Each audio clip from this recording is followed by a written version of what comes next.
Boas-vindas ao Paradigma Cast, o melhor podcast de cripto do Brasil. Aqui você vai ver desde o Fernando Urrich discutindo geopolítica e guerras tarifárias, até o Renato 38 dizendo por que o Bitcoin é a resposta para todos os problemas da humanidade.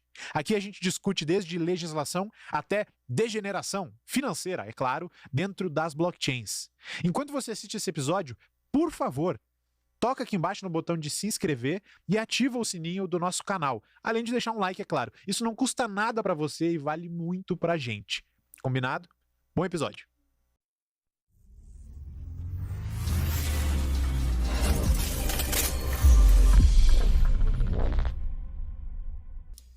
Boas-vindas a um episódio extremamente especial do Paradigma Cast. Vocês que acompanham esse programa sabem que normalmente a gente começa com uma introdução roteirizada aqui. Hoje vamos quebrar o protocolo porque o convidado literalmente dispensa introduções. Seria até ultrajante da minha parte tentar apresentar para vocês uma figura que provavelmente apresentou o Bitcoin para boa parte de vocês. No histórico da criptomoeda aqui no Brasil, talvez somente Daniel Fraga seja mais intimamente associado à propagação da palavra de Satoshi Nakamoto do que o convidado do Paradigma Cast de hoje. Fernando Urrich, seja muito bem-vindo, é uma honra ter você aqui com a gente hoje. Muito obrigado, não foi roteirizada, mas foi, assim, me arrepiei aqui com essa... Foi de coração, foi de coração. Não, realmente, muito obrigado, que bom que a gente conseguiu casar as agendas e tenho certeza que vai ser uma conversa muito bacana, então, vamos embora. Guiriba, muito bem-vindo, bom dia, você tá bem hoje? Como é que tá? Bom dia, muito feliz de poder do Urrich aqui e também poder aprender com ele sobre a história do Bitcoin. Eu vou começar com pedrada, tá bom? Já? Já. Urrich. Qual é a pronúncia correta do vosso sobrenome? A primeira, foi perfeita. Urrich. Perfeito. Reto, perfeito. E tu é parente do Urrich, protagonista da série Dark, por acaso, ou não? Não. Nem conhece E nem do baterista do Metallica. Também não. Também não. E também não é relacionado com o protagonista do livro do Rafael Boscovitch lá, que também é inspirado em você aqui no Brasil, não? Eu só sei que ele é inspirado em mim, claro, uma grande homenagem muito bacana do Rafael, mas assim, foi bacana, né, o livro Satoshi dele. O que é uma ficção? Ficção. Legal? Eu não li ainda, é um livro que eu preciso ler, sabe? Até quando ele comentou, quando me presenteou, eu encontrei ele pessoalmente em Balneário Camboriú. Pô, deve fazer já 5 anos, talvez, passa rápido. Mas eu até falei pra ele, cara, sensacional, muito obrigado pela homenagem. Prometo que em algum momento eu vou ler, mas a minha lista de leitura é tão grande, só aumenta. E eu não tenho costume de ler livros de ficção, tipo literatura, ficção. É impressionante como, assim, a mim não me prende. Mas vou ter que ler, né? Porque esse é um livro especial. O que tu lê e assiste quando não é palestra de economia, conteúdo de conferência ou paper técnico? De leitura, cara, basicamente isso. Assim, é pouca coisa fora desse meio de economia, história financeira, investimento, mercados, sai muito pouco disso. Realmente eu gosto muito desse assunto. E me divirto, assim, é um entretenimento para mim, ao mesmo tempo que eu aprendo, para mim é algo que eu faço com paixão. Fora isso, de vez em quando biografia, a última que eu li é do Elon Musk, não sei se vocês leram, vale muito a pena, fez eu mudar a minha visão sobre ele, eu não diria hater, mas muito mais cético, cético e implicante. Eu passei a, no mínimo, respeitá-lo e admirar pelos seus feitos, sendo do cara completamente fora da curva.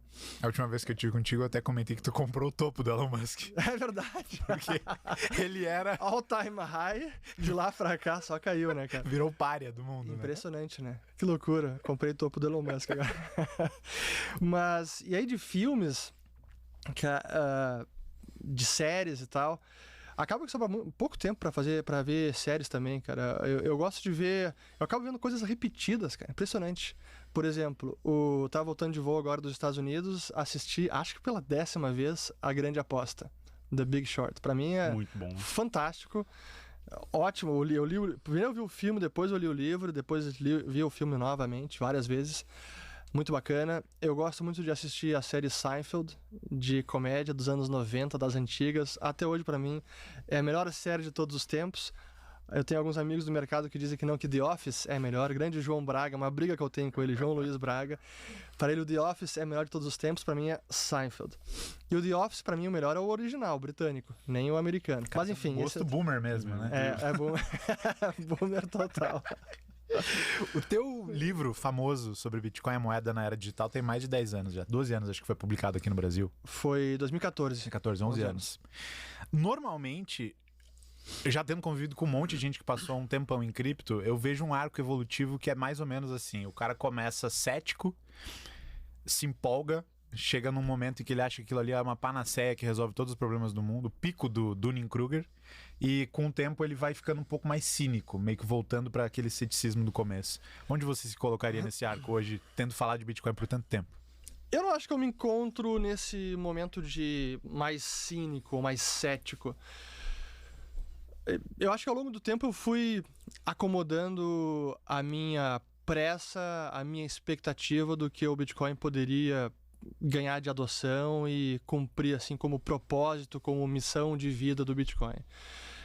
Sem dúvida que a gente passa pelo ceticismo inicial. Eu era muito cético lá no início, isso eu falo 2012, final do ano, 2013, quando eu comecei a estudar. Mas as curvas de aprendizado que eu tive, elas foram importantes, não apenas para entender a tecnologia, mas também para passar pela experiência de algumas bolhas, sentir na pele vários momentos, a euforia, a depressão, de ter que vender Bitcoin nas mínimas, dezembro de 2018. Já aconteceu até com vocês? Sem dúvida. Circunstâncias familiares, financeiras, enfim.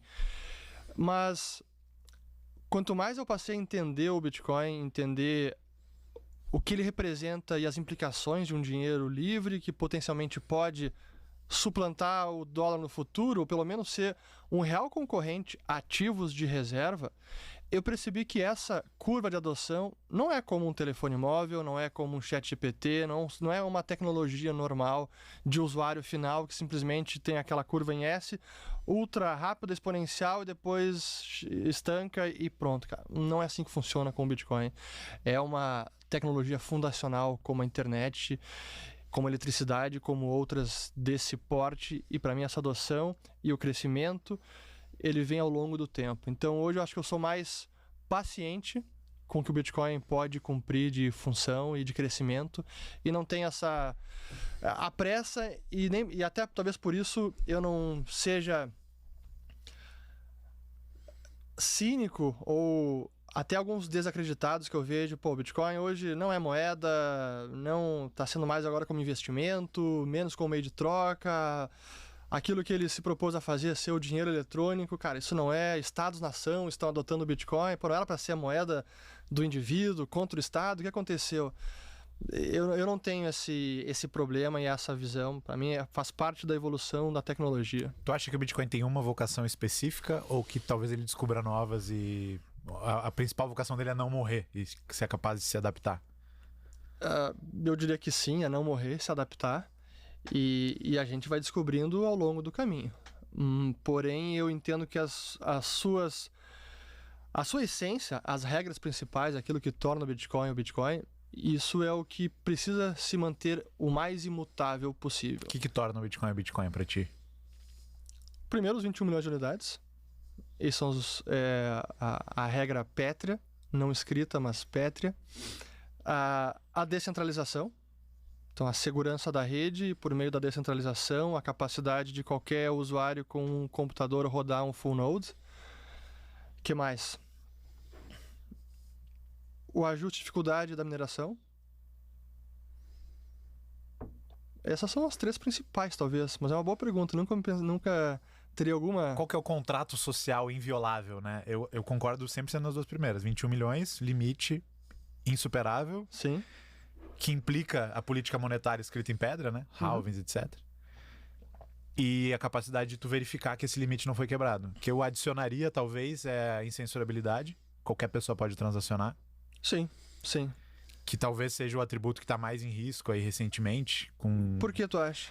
Porque volta e meia surge essa conversa de filtrar spam nos blocos, né? O que é spam, o que não é. Sim. Aí tem uma conversa paralela de lista de entidades sancionadas, tem mineradoras que implementam isso e não. Acho que é mais fácil ferrar com esse atributo do que com os outros. Concordo. E eu diria que esses são os três principais para mim. Então todo mundo pode transacionar, nunca vai passar de 21 milhões e eu posso verificar tudo na minha máquina. Acho que é Perfeito. isso. Perfeito.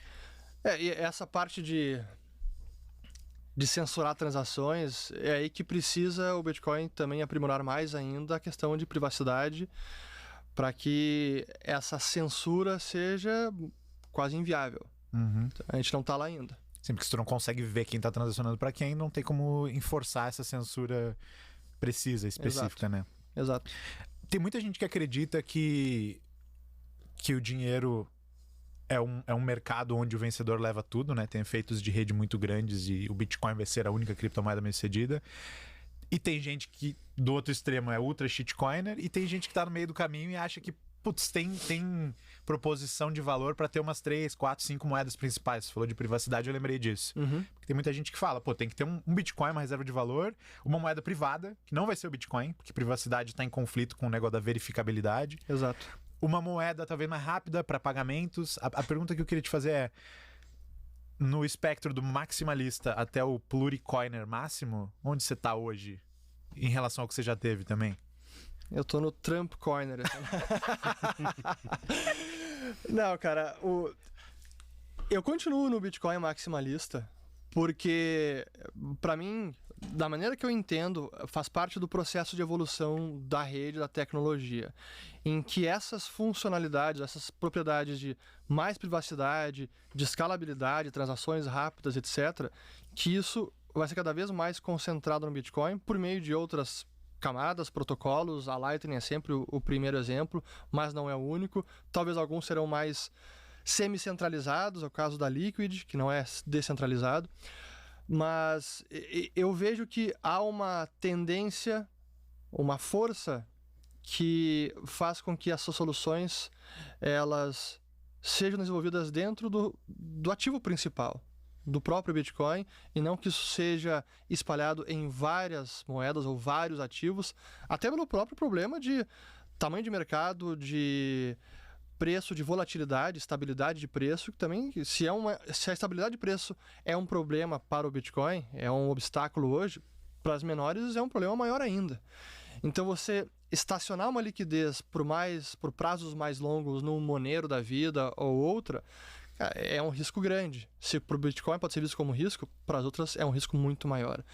Então eu vejo que também há uma tendência inevitável para que isso se concentre e migre mais para o Bitcoin, as funcionalidades de privacidade, escalabilidade, transações baratas, mais convenientes, e que tudo isso seja feito dentro do Bitcoin ou com camadas que se acoplam ao Bitcoin.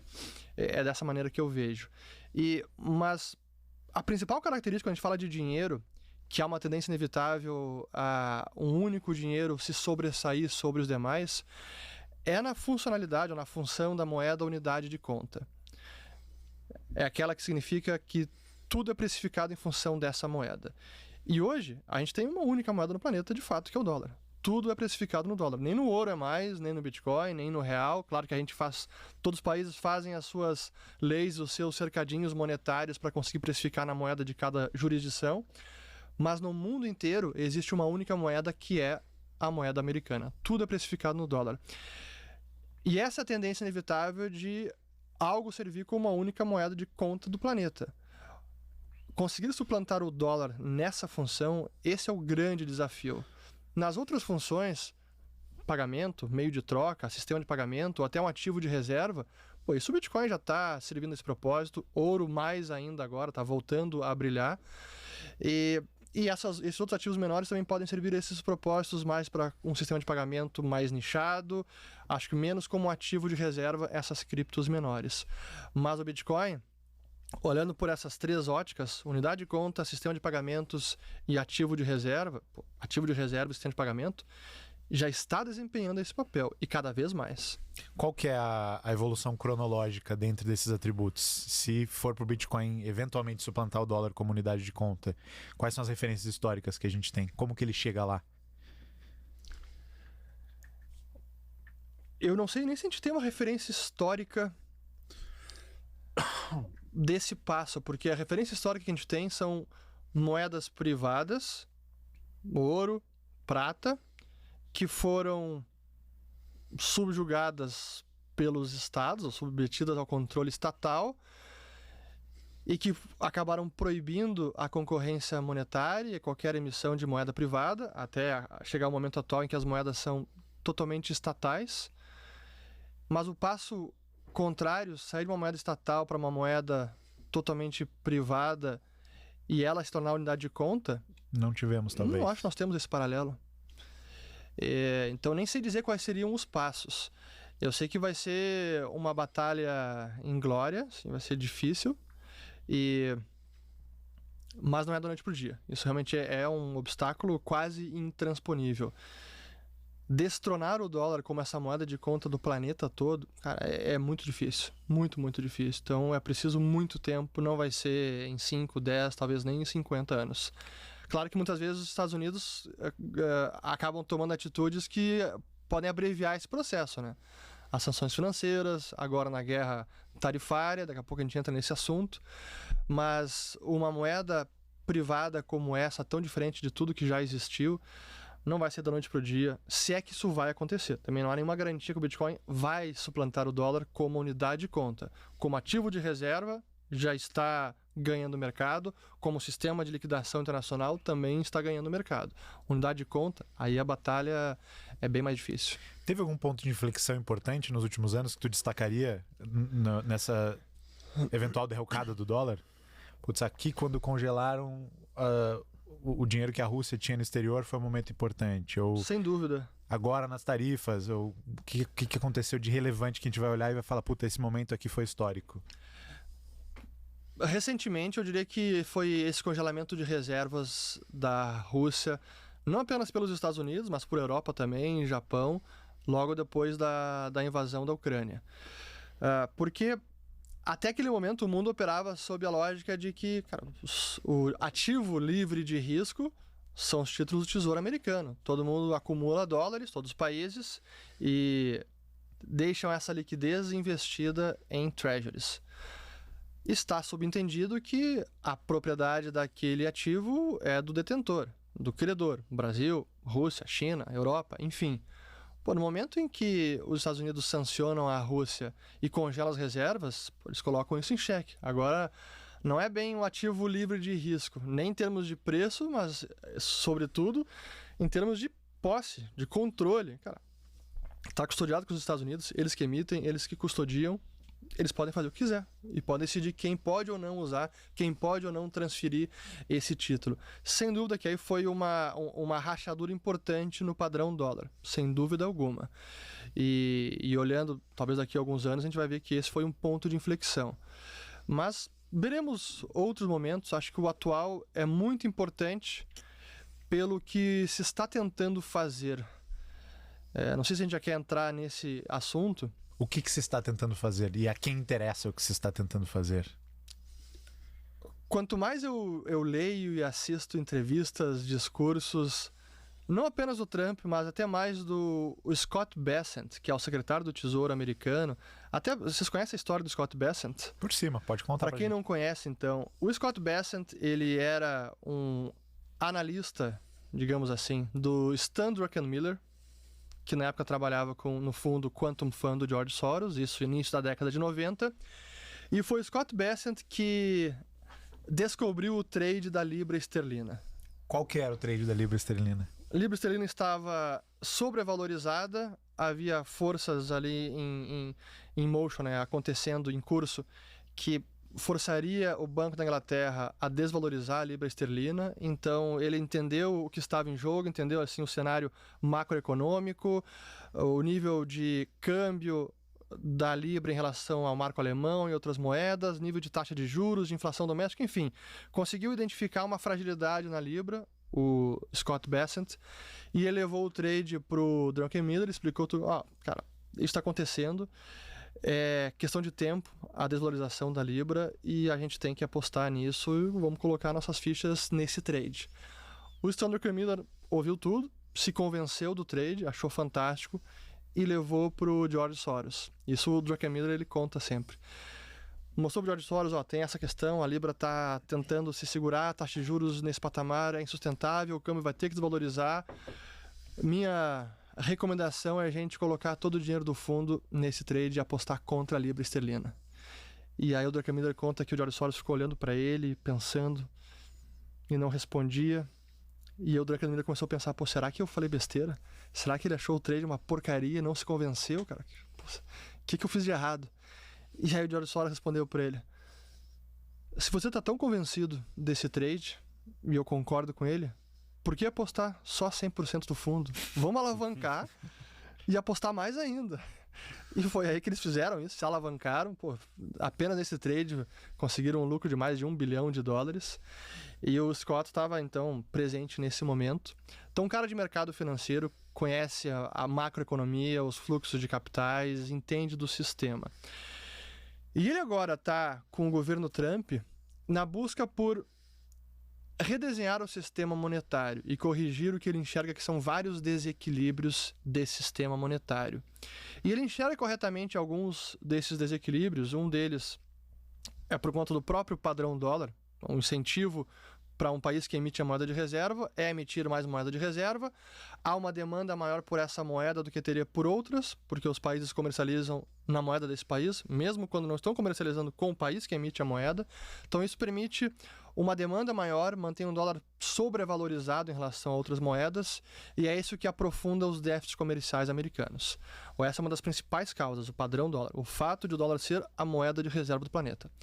Mas tem alguns agravantes, que ele também menciona, por exemplo, quando se fala dos termos de troca, que é em relação àquilo que um país exporta, o preço daquilo que o país exporta, a pauta de exportação, em relação aos preços daquilo que o país importa. Então, se um país exporta muito petróleo, se o preço do petróleo sobe, isso beneficia bastante o país e tende a gerar um superávit comercial, e não o contrário.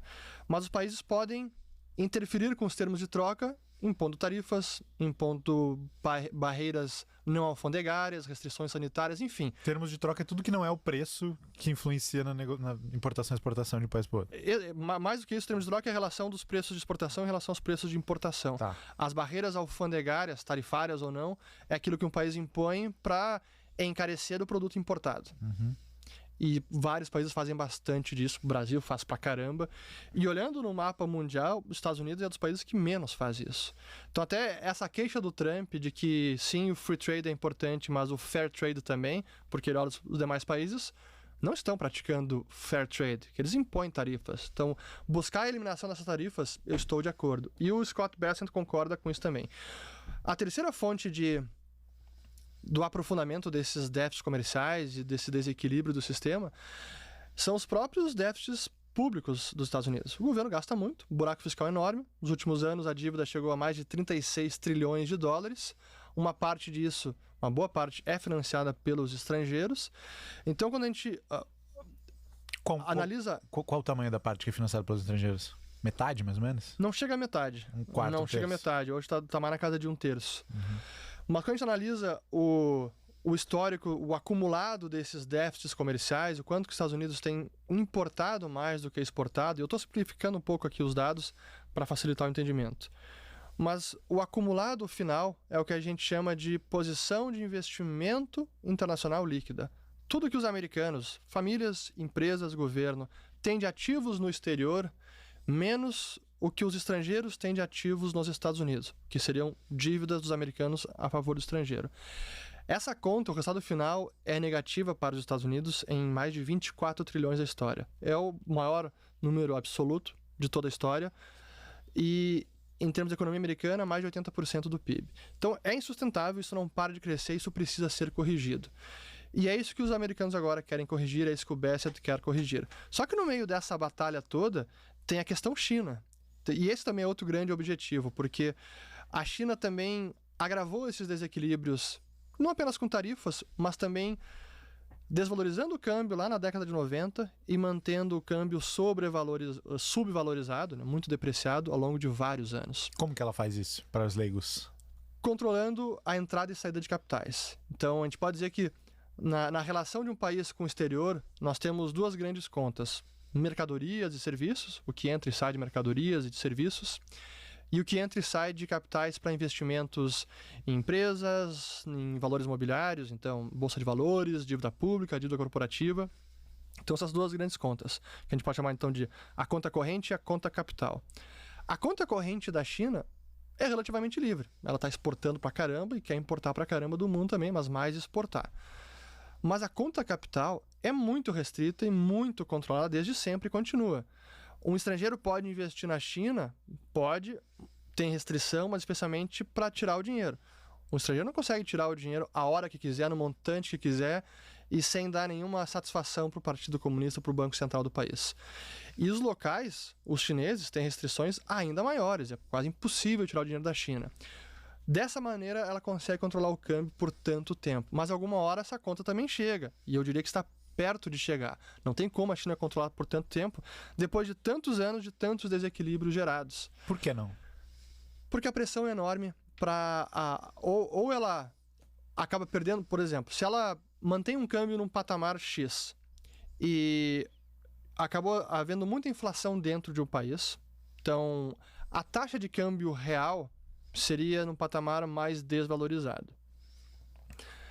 Se ela mantém o câmbio controlado e ela tem um nível X de reservas, à medida que ela vai transacionando com o mundo, as suas reservas vão caindo para ela manter aquele câmbio naquele patamar, e chega um momento em que não tem mais como manter aquele câmbio porque ela vai perder reservas e no limite não consegue nem transacionar, pagar por importações. Isso aconteceu com a Argentina agora recentemente, com o Brasil no passado, e com a China ainda não aconteceu porque eles acumularam tantas reservas na primeira metade ali especialmente de 2001 até 2014, foi um volume numa rapidez que também não tem precedentes na história. Então ela tem ainda algum espaço de manobra, mas em algum momento ela vai ter que soltar o câmbio e não vai conseguir segurar para sempre dessa maneira. Então, hoje tem a questão China, dentro de todos esses desequilíbrios do sistema monetário, em que eles querem também,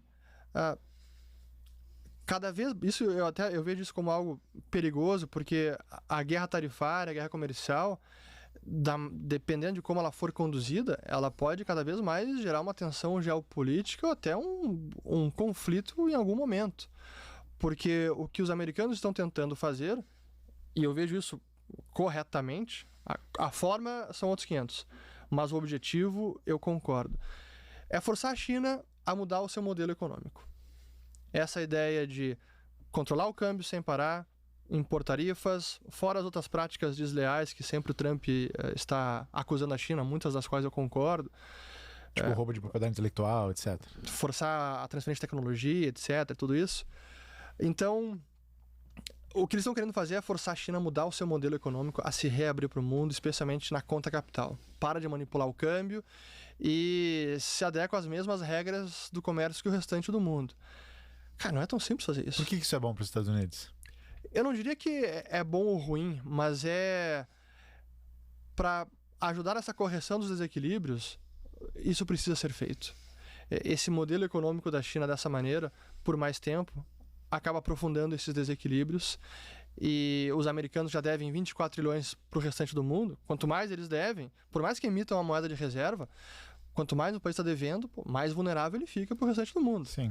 Até isso a gente entra no dilema de Triffin, que é o dilema do economista Robert Triffin, que dizia que um país que tem o bônus de emitir a moeda de reserva tende a abusar deste privilégio, emitindo cada vez mais moedas, se endividando com o restante do mundo, e pode chegar um momento em que, depois de ter abusado desse privilégio, começa a desconfiança da moeda, que ela pode se desvalorizar demais, os países então vão se desvencilhar da moeda de reserva, desovando ela, fazendo ela colapsar. Então esse seria o dilema de Triffin.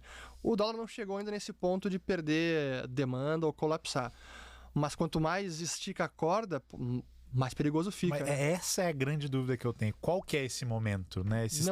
Não sei qual é. Não existe um limiar formal, né? Esses tempos até escrevi um texto lá na Paradigma, onde eu aprendi a ideia da lei de Ferguson, que eu não conhecia, que é um conceito do economista Neil Ferguson, que fala que quando o pagamento dos juros da dívida supera os gastos com defesa, é um ponto crucial na história do declínio de um império ou de uma potência hegemônica. Mas assim, é um historiador lá que conjurou esse conceito, pegou alguns exemplos históricos, mas não existe um limite formal até o qual uma dívida soberana pode ir, né?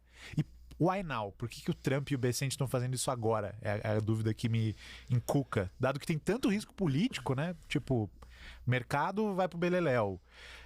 A impressão que eu tenho é que, os Estados Unidos está em polvorosa. Tipo, o Trump não poderia levar numa toada mais tranquila esse primeiro ano de mandato, pelo menos até as midterms, assim? Bom, é o cálculo que eles fazem, né? Não sei, eu vou responder da forma que eu entendo tudo o que está acontecendo, como avalio e o que eles estão pensando, que eu imagino que eles estejam pensando. Talvez seja o último mandato do Trump. Em tese deveria ser. Deveria ser. Ele flerta com o terceiro mandato, que para mim só joga contra ele e traz mais ruído. Mas enfim, então em tese é o seu último mandato. E nenhum outro presidente americano teve tão claro, ou identificou tão claramente a China como um adversário político. Verdade. Como um adversário geopolítico. E eles, então, tomaram para si essa incumbência de enfrentar a China, fazer ela mudar, reformar seu sistema, se abrir de verdade para o mundo, abandonar práticas desleais e parar de manipular câmbio, enfim, tudo isso que a gente acabou de conversar. E por que agora? Porque a chance que eles têm e porque a dívida americana não para de crescer. Então, acho que esse também é um... O Scott, ele fala isso até mais do que o Trump, ele tem isso muito claro, que o déficit americano nesses níveis, ele é insustentável e, por enquanto, ainda não reformaram o déficit. O Doge, que é outro papo que a gente pode ter também, eu diria que agora está até decepcionando tudo que criaram de expectativa, e diz os rumores que o próprio Bessent com o Musk em privado nos bastidores também já tiveram bate-boca, porque o Doge decepcionou no que tinha estimado de economias possíveis. Mas enfim, o Bessent, ele tem isso, claro, que é preciso acabar com esse déficit americano e com os déficits comerciais, porque as duas coisas amplificam essa dívida americana com o restante do mundo. Uhum. E como a gente comentou, é uma situação insustentável. Quanto mais isso aumenta, mais insustentável e perigoso fica. Qual é esse nível máximo? Qual seria o ponto? Cara, daqui quebrou a coisa e o mundo vai começar a desovar o dólar? Ninguém sabe, e nem eles sabem. Mas como eles agora estão no poder e entendem esses desequilíbrios, entendem a China como adversário geopolítico, eles sabem que eles precisam fazer isso agora. Então esse é o momento, e para impedir também que a China cresça ainda mais e seja uma força mais difícil de combater. Então, agora é o momento que eles têm a faca e o queijo na mão. Quando tiverem um exército melhor que o americano, não vai mais ter esse espaço de movimento, né? Também. Aí não tem opção. Também. Então, meio que, tipo assim, alguém vai ter que fazer esse movimento. Alguém tem que fazer isso. Então, é o que eles estão tentando fazer agora. Mas... E aí que a parte que eu discordo bastante é usar as tarifas como a principal ferramenta macroeconômica para corrigir o desequilíbrio, e também como ferramenta de negociação. Botar tarifa para tirar tarifa. O escalar para desescalar. E não apenas pelo ruído que causa, pelas consequências negativas que traz para a própria economia americana, é um tiro no pé, por mais que eles tentam dourar a pílula e usar toda uma argumentação com subterfúgios, assim, não, mas veja bem, no longo prazo é o país exportador que vai sair prejudicado, então é um custo talvez pequeno no curto prazo, mas depois a gente sai ganhando. Pode usar a lógica que for, tarifas são uma péssima política econômica, ponto. E esse preço está começando a ser pago já. Então é um chicken game, né? Os dois, Estados Unidos e China, estão nesse chicken game para ver quem é que tira o carro da rua antes da batida. Mas, cara, não está claro quem é que vai tirar. Se a gente analisar assim de consequências econômicas negativas, eu tenho certeza que a China sofre mais que os Estados Unidos. Até porque ela exporta mais para os americanos, ela depende mais desse modelo e depende da compra das empresas americanas dos produtos chineses. Então ela tem uma dependência maior, as tarifas machucam mais a economia chinesa. O quanto que está machucando é difícil, porque a gente não tem tantos dados como tem nos Estados Unidos, mas do ponto de vista político, eu entendo que Xi Jinping consegue aguentar algum revés de demissão, fechamento de fábrica, crescimento econômico pior, um déficit fiscal maior. Ela não tem imprensa livre, não tem eleições, não tem nenhuma represália assim que possa forçar no curto prazo o Xi Jinping dizer, quer saber, acho que a gente está errando aqui, vamos ceder e baixar as tarifas para tentar negociar com os americanos. Então eles estão também esticando a corda e do outro lado os americanos também esticando a corda. Até onde isso vai, eu não sei. E é por isso que eu digo que é uma é algo perigoso, porque está cada vez mais elevando a tensão entre as duas principais potências do planeta. É preciso corrigir os desequilíbrios? Sem dúvida. Como fazer?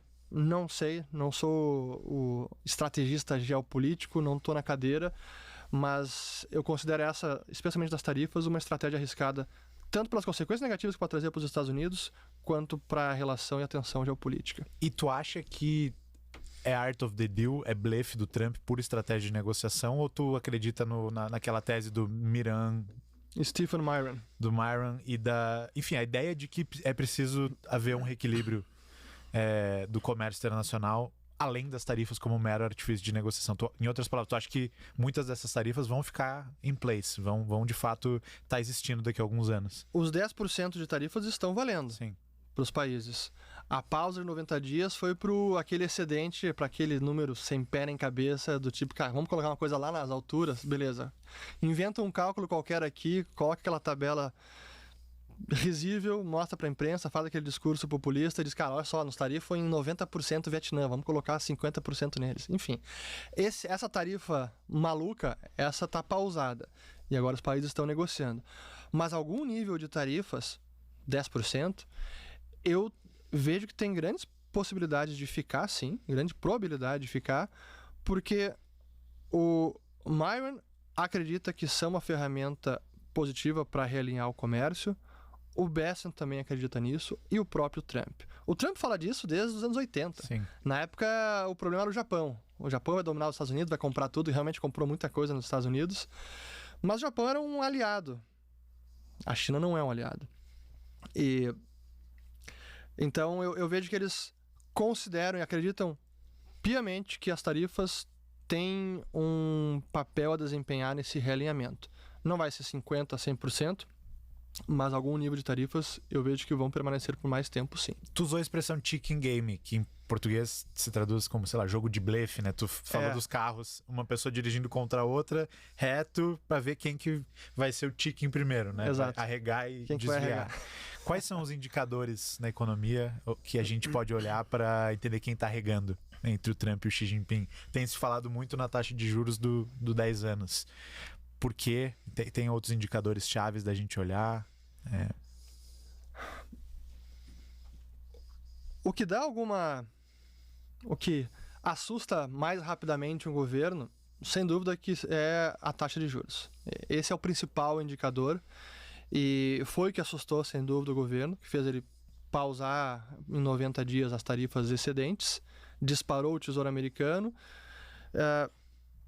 Esse eu diria que é o principal, mas daqui a pouco o mercado financeiro também, as ações caindo, tendo talvez uma correção forte, ou até um crash, também é algo que vai assustar o governo, porque será um reflexo do que está acontecendo na economia, e o mercado já antecipando uma recessão, demissões, perda de emprego, queda da atividade econômica. Então o mercado acionário é importante. Índices de popularidade, as pesquisas de aprovação ou reprovação do governo pode ajudar um pouco. Acho que não é o principal. Acho que o principal realmente é quando pega o calo, que é o refinanciamento da dívida, então a taxa de juros, a gente volta a ela. E ano que vem o Trump tem as primárias, as eleições do parlamento também, do Congresso. Ali pode ser algo que atrapalhe. Mas como ainda falta bastante tempo, nesse prazo mais curto de tempo, para mim o principal indicador é a dívida americana. Então é a taxa de juros, que por hora deu uma acomodada, mas se o mercado perceber que não está dando certo essa negociação, a China não está vindo para a mesa, não desescalou, nem os Estados Unidos, e as consequências começam a piorar, uma recessão vai aumentar o déficit americano. Como é que isso vai respingar na necessidade de financiamento? Já tem que rolar uma dívida gigantesca, e esse ano vence 9 trilhões. Se o déficit cresce, tem que financiar mais ainda. Então, é uma corrida contra o tempo. Realmente, por isso que não é tão simples. Por mais que eu vejo tanto o Miran, o Trump e o Bessent tentando se mostrar muito confiantes, e que é a China que tem que desescalar, e que eles têm que vir nos procurar, eles vão perder mais, eles estão, sim, suando frio. É normal vencer 1/4 da dívida num ano? Eu não acompanho isso historicamente. Sim, no caso, o Brasil, por exemplo, o Brasil tem 25% da dívida, até um pouco mais, acho que é 30%, dívida que vence até 2 anos.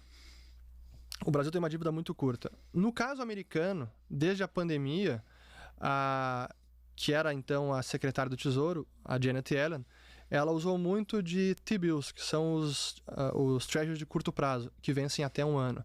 Então ela financiou muito da dívida americana, a rolagem e dos déficits com dívida curta.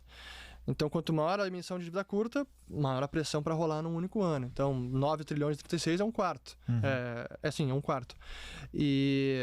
Então, não é... Países desenvolvidos, Inglaterra, Europa, Japão, eles têm uma dívida até um pouco mais alongada.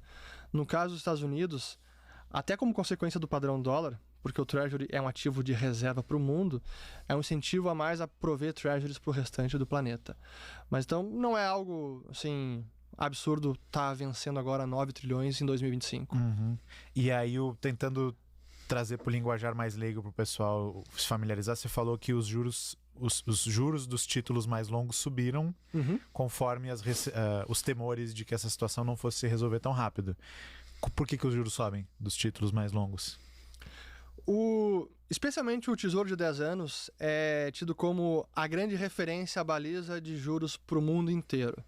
Porque é os juros que referencia o crédito bancário, referencia a taxa de hipoteca, porque é a taxa considerada livre de risco. Então, se você está disposto a emprestar para o Tesouro americano, que emite o dólar, a uma taxa de 4,20%, você não vai emprestar para uma família americana abaixo disso. Então, acaba sendo a referência, a baliza para todo o restante do planeta.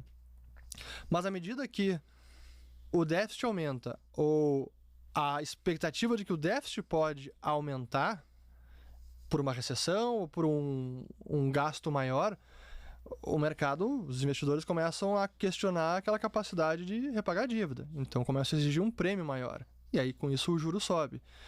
E à medida que o governo tem que refinanciar essa dívida, se o juro está maior, vai impactar numa despesa com juros maior também. Você mencionou a conjectura aquela do Neil Ferguson, a despesa com juros. Pela primeira vez, ultrapassou $1 trilhão. Em termos do PIB americano, não é o maior patamar. O maior patamar até foi na década de 80, porque lá a taxa de juros estava muito elevada. A dívida não, a taxa de juros estava em 20%. Mas está subindo. Então, se nada for feito, dívida crescente, juros nesses patamares, a despesa com juros também tende a subir. E aí isso aprofunda o déficit americano, que aprofunda o endividamento. Então, é uma bola de neve, né?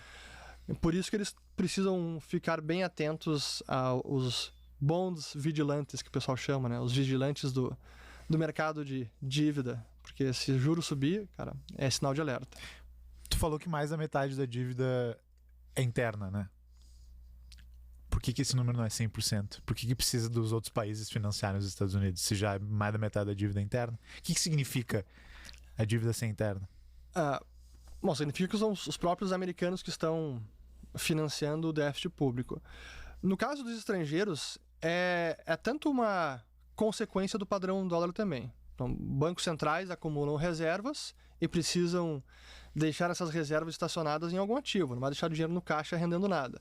Então, normalmente, o ativo de reserva é justamente a dívida pública americana. Por isso que se diz que os déficits comerciais e o dólar que sai dos Estados Unidos para comprar mercadorias, ele acaba voltando na forma de investimento na dívida pública. Não apenas dívida pública, mas também ações de empresa, dívida corporativa. E por isso que aquele resultado final que eu mencionei chega a $24 trilhões, 80% do PIB americano. Bom, então os países, de certa maneira, são quase obrigados a financiar parte da dívida pública. Podem financiar menos?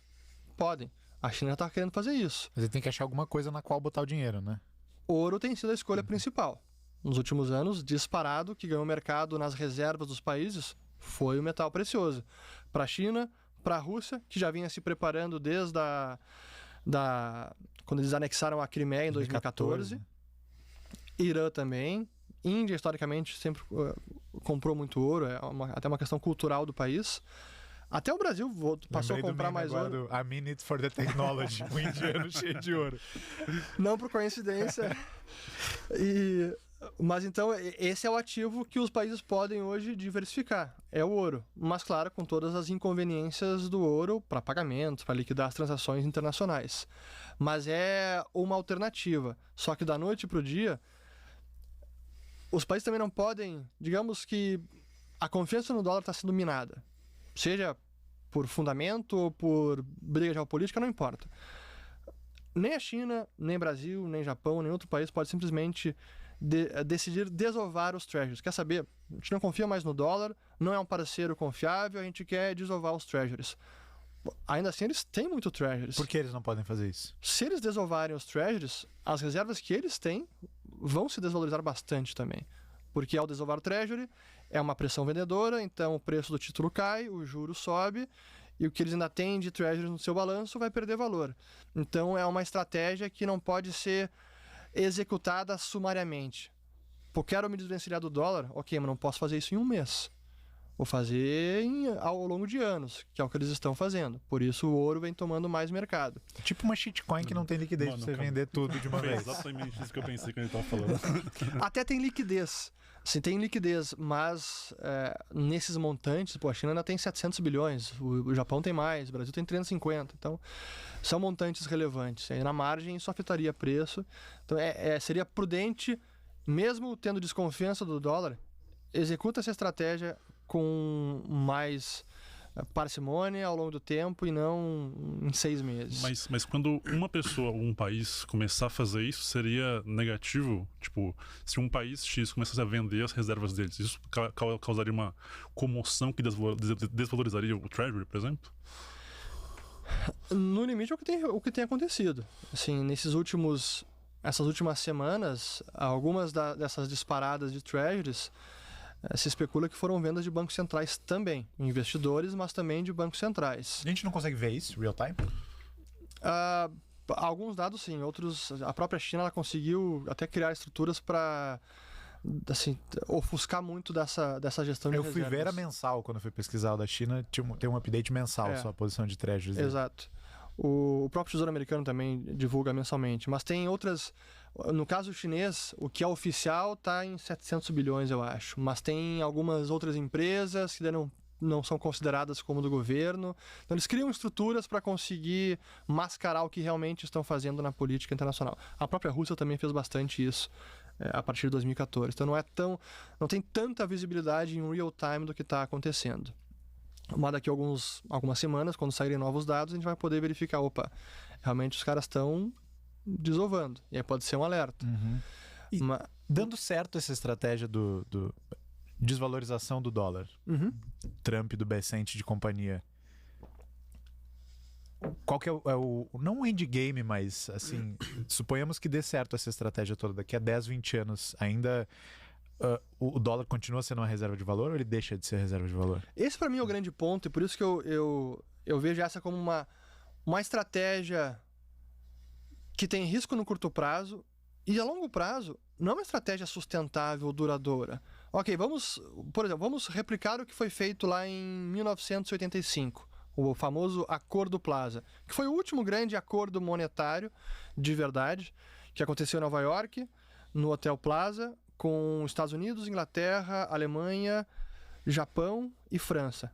As 5 principais economias daquela época, os países exportadores, Alemanha, Japão, chegaram a um acordo para desvalorizar o dólar, porque estava muito forte, e já era uma política que tinha sido iniciada no começo de 85, no início do segundo mandato do Reagan, com o secretário do Tesouro James Baker. Foi nessa época que você falou que os juros estavam super altos, dívida com percentual do PIB super alto, ou não? Os juros com percentual do PIB, sim. A dívida, não. Tá. Mas, nesse momento, o juro americano básico já estava em queda. A máxima foi lá em 1980, 81, depois já estava em queda a taxa básica americana. Mas o dólar chegou na máxima histórica de valorização em relação ao marco alemão, à libra, ao franco francês, ao iene, em 1985, no começo do ano. E começaram a desvalorizar o dólar até que chegaram nesse Acordo Plaza em setembro daquele ano. Esse foi o último grande acordo monetário e que durou pouco tempo, porque até exageraram na dose, o dólar desvalorizou demais, E aí, 2 anos depois, veio o Acordo Louvre, que foi em Paris, e só trouxe o Canadá mais, além daqueles 5 países, para fazer o contrário. Agora vamos valorizar o dólar porque enfraqueceu demais. Então, por que eu digo que um acordo como esse que eles estão tentando agora não é duradouro? Porque por mais que consigam reverter esse déficit comercial e desvalorizar o dólar, e digamos que consigam juntar todos os países, incluindo a China, que é o grande problema, por mais que eles consigam fazer isso, a grande causa do desequilíbrio é o dólar como moeda de reserva. Só que isso eles não querem abrir mão, como é óbvio. Tanto que eles sempre falam, não, a gente quer manter o status do dólar como moeda de reserva, mas corrigir as consequências negativas. É o famoso have your cake and eat it too. Então, cara, não dá para ter os dois. Vai ter que escolher. Quer ter o dólar como moeda de reserva? Bom, essas consequências são inevitáveis. Então você arca com elas ou não. Então eles querem ter o dólar, querem eliminar essas consequências e manter as duas coisas. Então, não será um acordo sustentável se conseguirem, que eu tenho grandes dúvidas se vão conseguir. E aí, daqui 5, 10 anos, voltaremos novamente ao mesmo problema. Novos desequilíbrios ou volta a esses mesmos desequilíbrios e será necessário um novo acordo monetário. Porque hoje os Estados Unidos exportam a inflação para bilhões de pessoas. Lá, dá pra, no limite, 8 bilhões. E se o dólar deixa de ser uma reserva de valor global, o mercado endereçável do dólar cai de 8 bilhões para 300 e poucos milhões, que é a população americana. Vai ter mais gente que vai ter que dividir a conta, né? E aí a situação, o padrão de vida cai, não vai ser mais tão legal. A galera não vai ter a capacidade de continuar se financiando, imprimindo moeda para comprar coisas produzidas com mão de obra super barata em outros cantos do mundo. O jogo muda. O Trump fala sobre o Bitcoin como tendo um potencial papel central na manutenção na extensão do tempo de vida do dólar. Tu acha que tem caroço nesse ângulo, tem substância nessa narrativa, no sentido de, tipo, ele realmente quer tentar implementar algum tipo de lastro, de conversibilidade ou alguma coisa que associe formalmente o Bitcoin ao dólar? Ou tu acha que ele tá capturando hype e ganhando dinheiro pra família nesse curto prazo, nesse mandato que ele tem? Ele tá fazendo isso? Porra. Reza a lenda que... Rapaz, mais que eu. Vamos lá. Da parte do Trump, pra mim é mais um movimento eleitoreiro. Assim, aí eu digo a seu favor, mérito dele, entregando promessas de campanha, que ele tinha realmente se comprometido a fazer isso, mas não vejo nem que o Trump tenha essa profundidade de conhecimento econômico e não vejo o Bitcoin sendo o ativo de reserva que vai lastrear o dólar. Não, isso não vai acontecer, nem o ouro, nem nada disso. Então o Trump tá seduzindo os Bitcoiners, tá usando os Bitcoiners, você acha? Talvez, mas eu acho que como é que se diz? Os dois lados estão se usando. Porque eu também vejo isso como um cavalo de Troia. Ok, coloca o Bitcoin no balanço do Tesouro Americano, acumula mais reservas, legitima mais ainda o Bitcoin, permite com que ele cresça sem grandes represálias governamentais. Para mim isso também é positivo. Mas no extremo, se você coloca o Bitcoin como reserva do dólar, é como você dizer que o dinheiro real, assim, o que realmente, o ativo de verdade não é o dólar, é o Bitcoin. Então, imaginando daqui, sei lá, 20, 50 anos, a reserva de Bitcoins aumentou e é isso que está lastreando o dólar. É uma chancela tão grande a ponto de, não preciso mais usar o próprio dólar, posso usar cada vez mais o Bitcoin. Então, no longo prazo, é uma estratégia que mata o próprio dólar. Como moeda. Por isso que eu digo que é um cavalo de Troia. Isso não significa matar os Estados Unidos ou o governo americano. Não estou falando que isso é o fim do Estado americano. Mas pode ser o fim do dólar. Quando você estava falando das reservas estrangeiras, eu fiquei com a imagem de que as reservas de um banco central estrangeiro são quase como munição para defender a moeda. Principalmente quando você estava falando da China. E eu acho que no caso dos Estados Unidos tem essa ideia de que o Bitcoin pode servir como munição para eventualmente defender o dólar. E outros bancos centrais podem fazer o mesmo. Vendendo Bitcoin, por exemplo, para comprar sua moeda na eventualidade da moeda perder muito valor. Isso pode acontecer. Acho que pensando nesse percurso todo, em algum momento isso pode acontecer. E de fato, os países usam as reservas também como um lastro para suas moedas, ou para defender o valor das suas moedas, porque como o dólar é a moeda de reserva, os países precisam para poder transacionar mundo afora. Então é uma forma de manter a estabilidade da moeda interna. Mas é algo que vai meio contra a seta da direção da história, porque nem você falou, né? A gente veio de um padrão ouro, de um modelo de moedas fiduciárias em que havia um lastro e saiu disso. Voltar para isso é uma... Tipo assim, você nunca...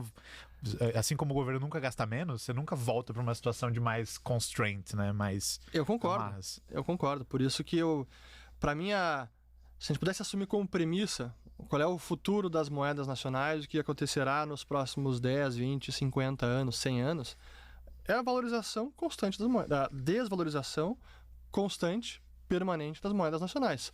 Não significa um colapso, não é um cruzeiro real que perdeu todo o poder de compra em 8 meses, mas é uma perda constante. Então, o dólar hoje vai valer muito menos daqui a 20 anos. Isso eu posso apostar quase tudo. A chance disso não ser verdade é ínfima. Acho que vai ser mais provável quebrar a criptografia do Bitcoin. Ou seja, quem investe no Legacy gosta de ser sodomizado. Então. Tu puxou mesmo essa porra, velho? Não é possível. O cara tá esperando os 40 minutos de conversa. Porra, velho. Ô, Felipe, tu ia parar de mim. Qual a pergunta fazer por último? Pro último. Eu tava lá. Essa pergunta, várias curtidas lá, velho. Todo mundo queria perguntar isso. Nossa. É ou não é? É, não é? Os caras não perdoam. Abraço pro 38. Mas então óbvio, tu continua tão bullish quanto tu jamais teve no Bitcoin no longo prazo, né? Sem dúvida alguma. Nada do que está acontecendo mina os fundamentos do Bitcoin. Pelo contrário, só reforçam. Seja pela adoção como reserva pelos estados-nação, seja pela desvalorização do dinheiro, seja pela guerra tarifária, seja pela guerra na Ucrânia, os blocos regionais, um conflito mundial. Tudo isso joga a favor do Bitcoin. Talvez aquela ideia do Taleb de antifragilidade, o que o caos joga a favor, cara, o Bitcoin é exatamente isso.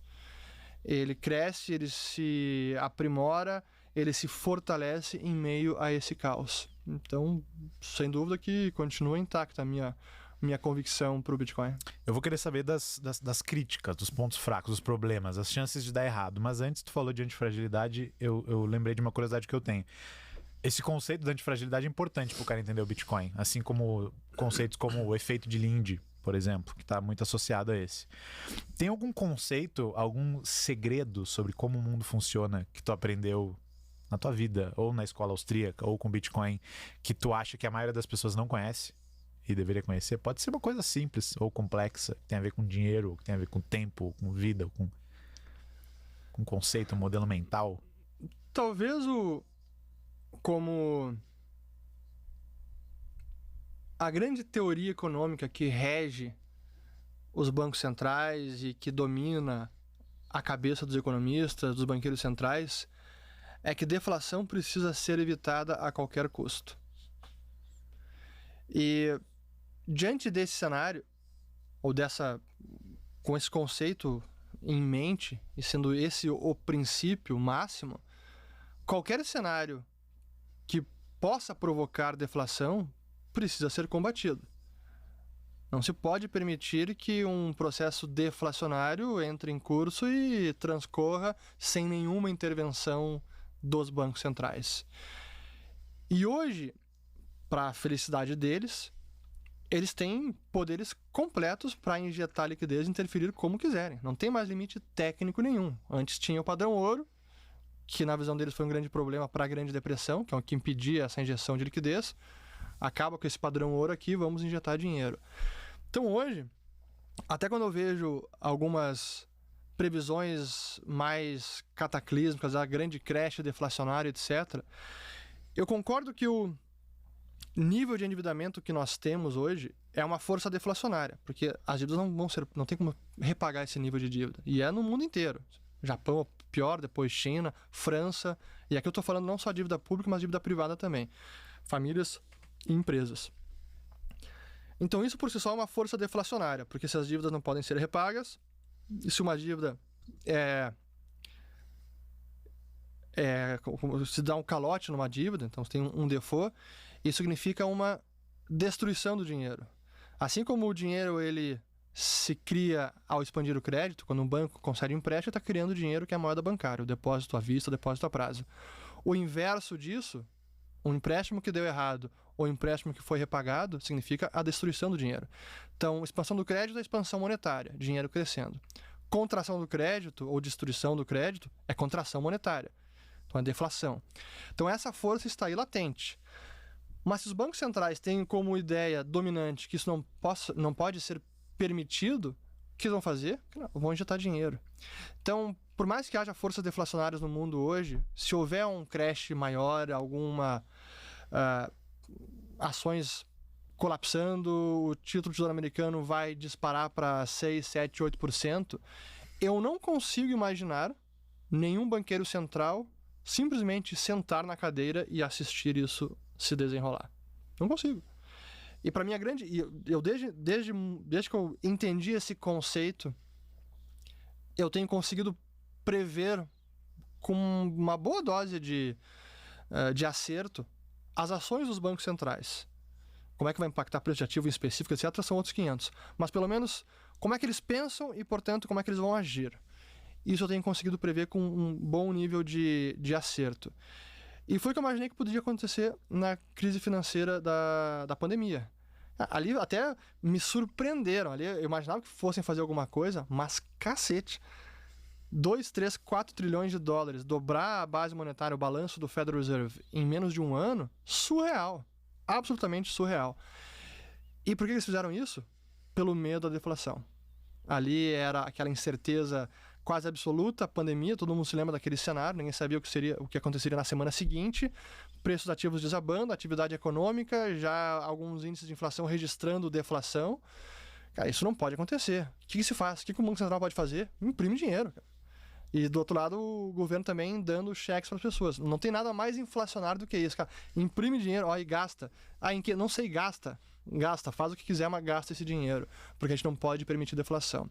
Então, se houver algum cenário futuro em que esse risco esteja aí bem vivo novamente, eles vão injetar liquidez como se não houvesse amanhã, como já fizeram. Porque para eles preferem pecar pelo excesso de inflação até do que deflação. De onde que vem o medo da deflação? Certamente de 33, ou de Grande Depressão, né? Que foi de 29 até 33 ali, né? Ali foi o grande fundo. Para quem não estava aqui em 33, explica aí. Pois então, grande crash de 29, tivemos a Bolsa Americana perdeu muito valor, crash absurdo, e logo depois inicia já em paralelo, inicia uma recessão forte na economia americana que acaba refletindo no mundo inteiro. Comércio global desaba, várias economias sentiram, Brasil, Argentina, enfim, foi realmente uma crise econômica global. Só que, por conta da expansão do crédito, que aconteceu na década anterior, especialmente na segunda metade dos anos 20, que lá ele chamava esse período de os Roaring Twenties, então os anos 20 loucos, pujantes. A época do Great Gatsby lá. A época do Great Gatsby, tudo maravilhoso, tecnologia, invenções, produtividade, enfim, tudo dava certo. Por trás, nos encanamentos do sistema financeiro, o nível de alavancagem também estava subindo, expansão do crédito e tudo mais. Então essa expansão do crédito prévia é que dá lugar à força deflacionária seguinte. Então uma expansão do crédito é quase que inevitavelmente ela leva a uma contração do crédito. Porque leva a calote, leva a destruição de dinheiro e isso leva a deflação? Exatamente. Só que naquele momento, 1929, ainda existia o padrão ouro, o Banco Central, o Fed, estava muito amarrado pelas reservas de ouro, não podia simplesmente socorrer bancos sem parar. Alguns até dizem que, e aí tem teorias contrastantes, mas alguns defendem a ideia de que o Fed, mesmo com o padrão ouro, poderia ter atuado melhor para socorrer bancos e não permitir tanta quebradeira assim. Mas enfim, permitiu, aconteceu, parte por política, parte porque não tinha ferramentas, tinha padrão ouro, que era uma amarra grande. Então chegou 1933, veio a famosa Ordem Executiva 6102, dia 5 de abril de 33. Aniversário do Satoshi Nakamoto nos fóruns. Aniversário do Satoshi Nakamoto, criminalizando a posse de ouro pelos americanos, sob pena de 1 ano de detenção, não, 10 anos de detenção, ou $10 mil de multa, que hoje equivaleria a $250 mil. Então todo mundo entregou seus lingotes de ouro, barras, moedas, certificados, e logo no ano seguinte o dólar foi desvalorizado. Antes o ouro estava $20 por onça Troy e foi desvalorizado para, acho que foi logo 34 ou $35. E depois foi a paridade de Bretton Woods também foi 35. Mas enfim, então esse momento ali de início da década de 30, houve muita deflação. Realmente teve queda de preços, queda dos preços dos imóveis, das ações, preço ao consumidor, forte desemprego. E claro que foi um processo muito desordenado e traumático. E esse é o problema de quando há uma expansão de crédito muito forte, o seu eventual colapso, ou a eventual contração do crédito também pode ser muito traumática. E foi o que aconteceu na década de 30. Se a gente olha aquele gráfico do dólar, do poder de compra, que eu sempre gosto de mostrar, o único momento em que o dólar ganhou poder de compra foi nessa época de 1930, de 29 até 33, em que o dólar disparou em poder de compra, deflação. Ambos os movimentos podem ser traumáticos numa economia, tanto uma inflação muito elevada quanto uma deflação muito elevada, só que a deflação elevada ela só é possível quando há muita expansão de crédito. O dinheiro, naturalmente, não tem nenhuma regra que diz que haverá uma deflação e que ela precisa ser combatida. Tanto que os economistas distinguem, especialmente da escola austríaca, entre deflação boa e deflação ruim. A deflação boa é aquela oriunda da produtividade, uma economia que cresce, produz cada vez mais, é naturalmente deflacionário. O crescimento econômico ele é deflacionário. A deflação ruim é aquela decorrente da contração do crédito que aconteceu em 1930. Então, este trauma da Grande Depressão e da deflação, e que muitos economistas acabaram identificando como o grande mal a ser combatido, e incorretamente, na visão dos austríacos, identificando o início da crise e o problema como a deflação, ignorando a expansão do crédito prévia, qual é então o remédio? Tem que inflacionar de novo. Injeta liquidez, cria dinheiro, mas não permite que a deflação transcorra.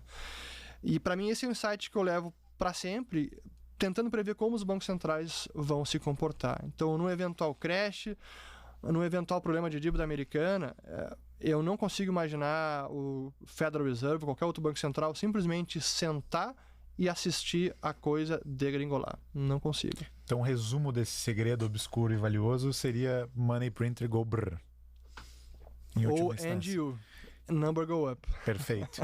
E só para o entendimento ficar completo aqui, falta uma pecinha do quebra-cabeça para mim. Boa. Então, bancos centrais têm mais pavor de uma situação altamente deflacionária do que altamente inflacionária. Perfeito. É porque eles têm menos controle de remediar a situação quando é altamente deflacionária, porque o dólar ganha poder de compra, as pessoas têm mais bens materiais.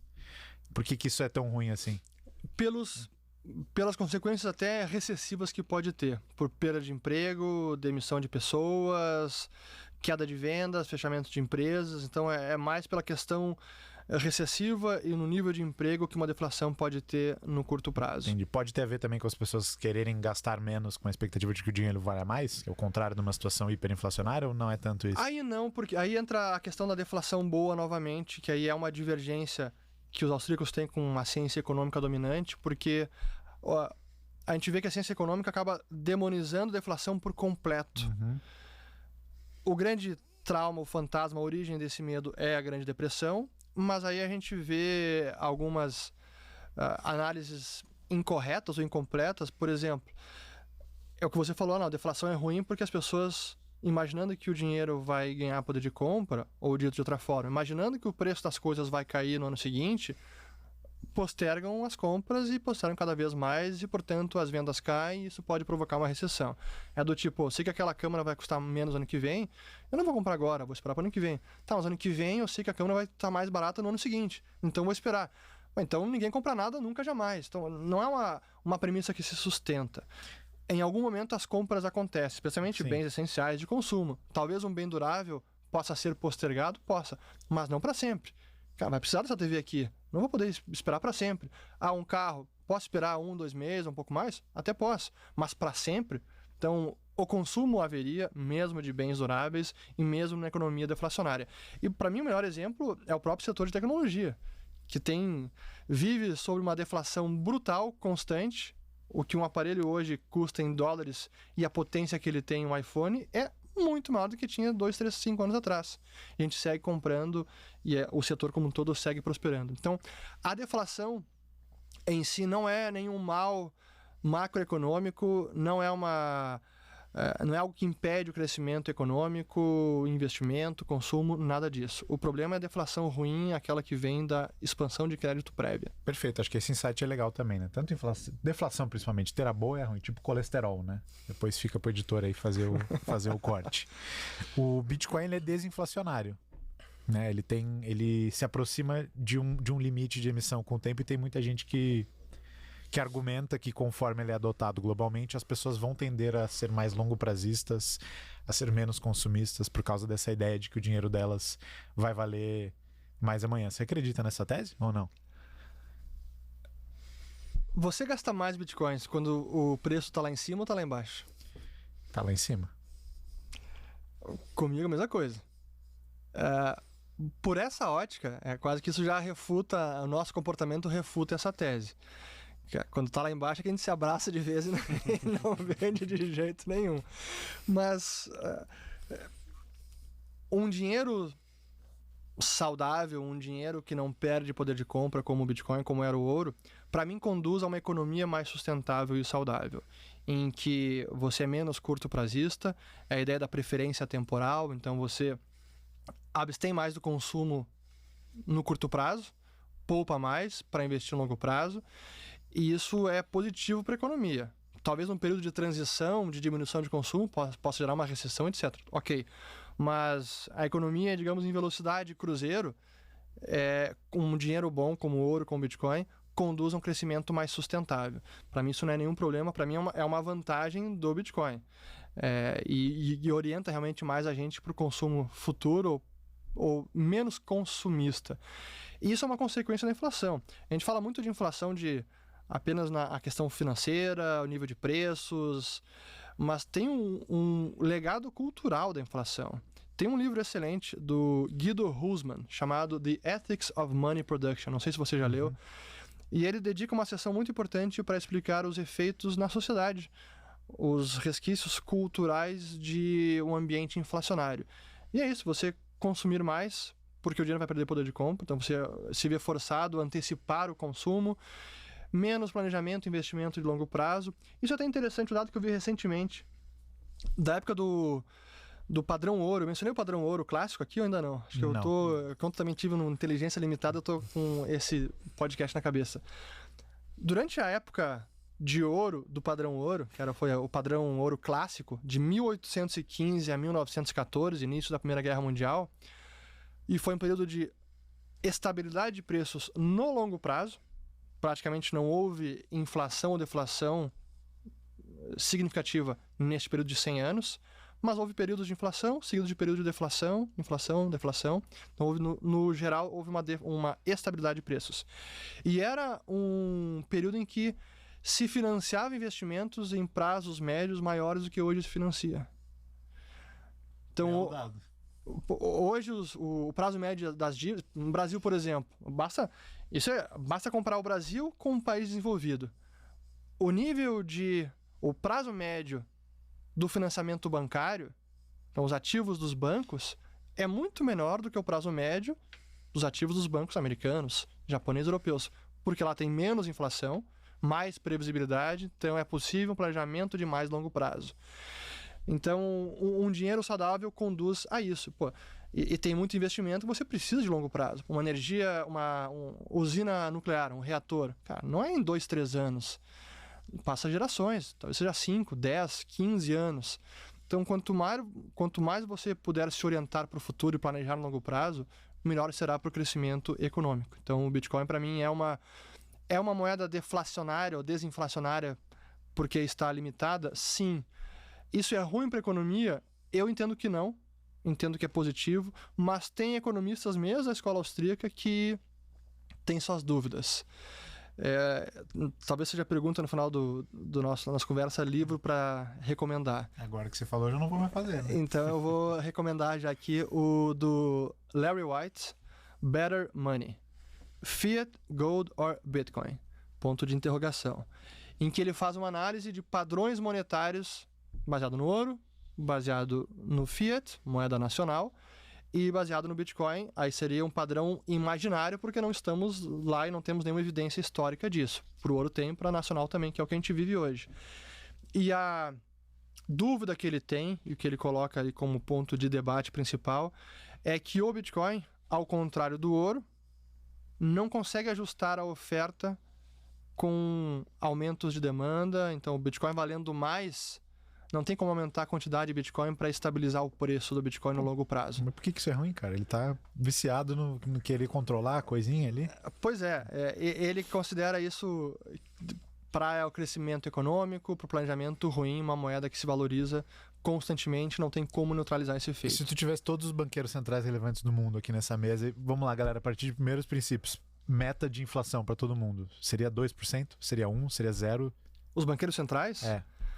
A partir de primeiros princípios, assim, numa conjuntura teórica. Eu diria que todos chegariam ao 2%, que foi o número mágico que acidentalmente surgiu na Nova Zelândia, que foi o primeiro país a adotar a meta de inflação no início dos anos 90. Número mágico, essa história de número mágico geralmente tem chabu no meio. Não, mas eu li recentemente sobre isso e é totalmente arbitrário. Sim, é um número redondo, baixo, nem perto de 0, que seria risco de deflação, mas nem acima de 4, que em poucos anos seria uma inflação muito alta. Então é um meio do caminho, soa bonito, 2%, ok. Ah, por que não 2,5%? Por que não 1,75%? Cara, não tem nenhum paper científico, nenhuma teoria, nenhum grande livro que embasa o porquê de 2% como a taxa ótima de inflação. É meio que, eles adotaram, parece que deu certo, o restante do mundo adotou, é 2%. Então meio que o knee-jerk reaction, sabe? Reação de bate-pronto, 2%. Uhum. Por quê? Porque é o que os bancos centrais adotaram ao longo da história dos últimos 40 anos. Por quê? Você vai seguindo no porquê, em algum momento esse porquê ele cai por terra, que ele não tem como responder. Tem um meme bom no Twitter que é que você vai crescendo, ficando mais velho e entendendo que a grande maioria dos adultos não tem a menor ideia do que tá fazendo. Tem várias coisas que não tem explicação mesmo, a galera tá descobrindo enquanto vai fazendo, né? Falando de Bitcoin, melhor crítica que você já viu ao Bitcoin atual? Eu acho que é justamente essa, de longo prazo. É mesmo? Pra mim, eu acho que esse é ainda um debate inacabado. Eu considero esse. Tipo, a política monetária do Bitcoin é ótima ou tem muito espaço para ser melhorado? Poderia ser muito melhor, né? Exato. Para mim, esse debate, as consequências de uma economia com dinheiro limitado, que pode levar à deflação, quais serão os efeitos de longo prazo para o crescimento econômico, para salários, nível de preço, sei lá, coesão social, enfim. Uhum. Acho que esse é um debate válido e, para mim, é a principal crítica de longo prazo com relação à viabilidade do Bitcoin como um padrão monetário. Quem que é o principal inimigo do Bitcoin hoje? Estado, reguladores, a própria comunidade ou os no-coiners? Pré-coiners, né? Porque não existem no-coiners, somente pré-coiners. O grande inimigo do Bitcoin. Não sei dizer, faz tempo que eu não penso sobre isso. Talvez eu tenha ficado mais estoico até mesmo com o Bitcoin, sabe? Depois daquele ano também traumático de Qual que foi? 2017. 17, 18? 17 pra mim foi pior. Por quê? 18 foi ruim em termos de preço. Mas 17 pra mim tinha ali um risco vital. A guerra civil, a guerra dos blocos, ali pra mim tinha muita coisa em jogo. E pra mim eu via talvez ali uma bifurcação de risco de vida para a rede. Ali para mim era esse nível de risco. E nós escolhemos o caminho certo ou não? Eu acho que eu escolhi, não sei se você escolheu. Eu escolhi até agora. Não sei como é que tá o seu Bitcoin Cash Bag lá. Mas tu achou realmente que tinha o risco do negócio ruir ali? Ali eu acho que sim. O ano mais traumático do Bitcoin, Sem dúvida, sem dúvida. Ali acho que foi deixou cicatrizes para muita gente, pro bem e pro mal. E... Tem alguém que você falou, puta, eu fiquei triste desse cara aqui ter ido pro lado errado da história? Vários. É? Inúmeros, mas inúmeros. E faz parte, assim, acho que era um debate muito complexo. Eu comecei como Big Blocker. É mesmo? Sim. Comecei como Big Blocker. Eu lembro que na época, até um pouco antes de 2017, troquei até e-mails com o Gavin Andresen, que ele queria escrever um artigo explicando o racional um pouco econômico do porquê do Big Blocker, até me mandou para mim para revisar, conversei com ele, cara, parece estar ok, para de pé. E durante muito tempo achei que era o caminho certo. Então você revisou os planos econômicos do sucessor do Satoshi Nakamoto, é isso? Exato. Pra quem não sabe, o Gavin Anderson é um dos caras que recebeu a chave do Satoshi. Ele herdou a liderança do projeto.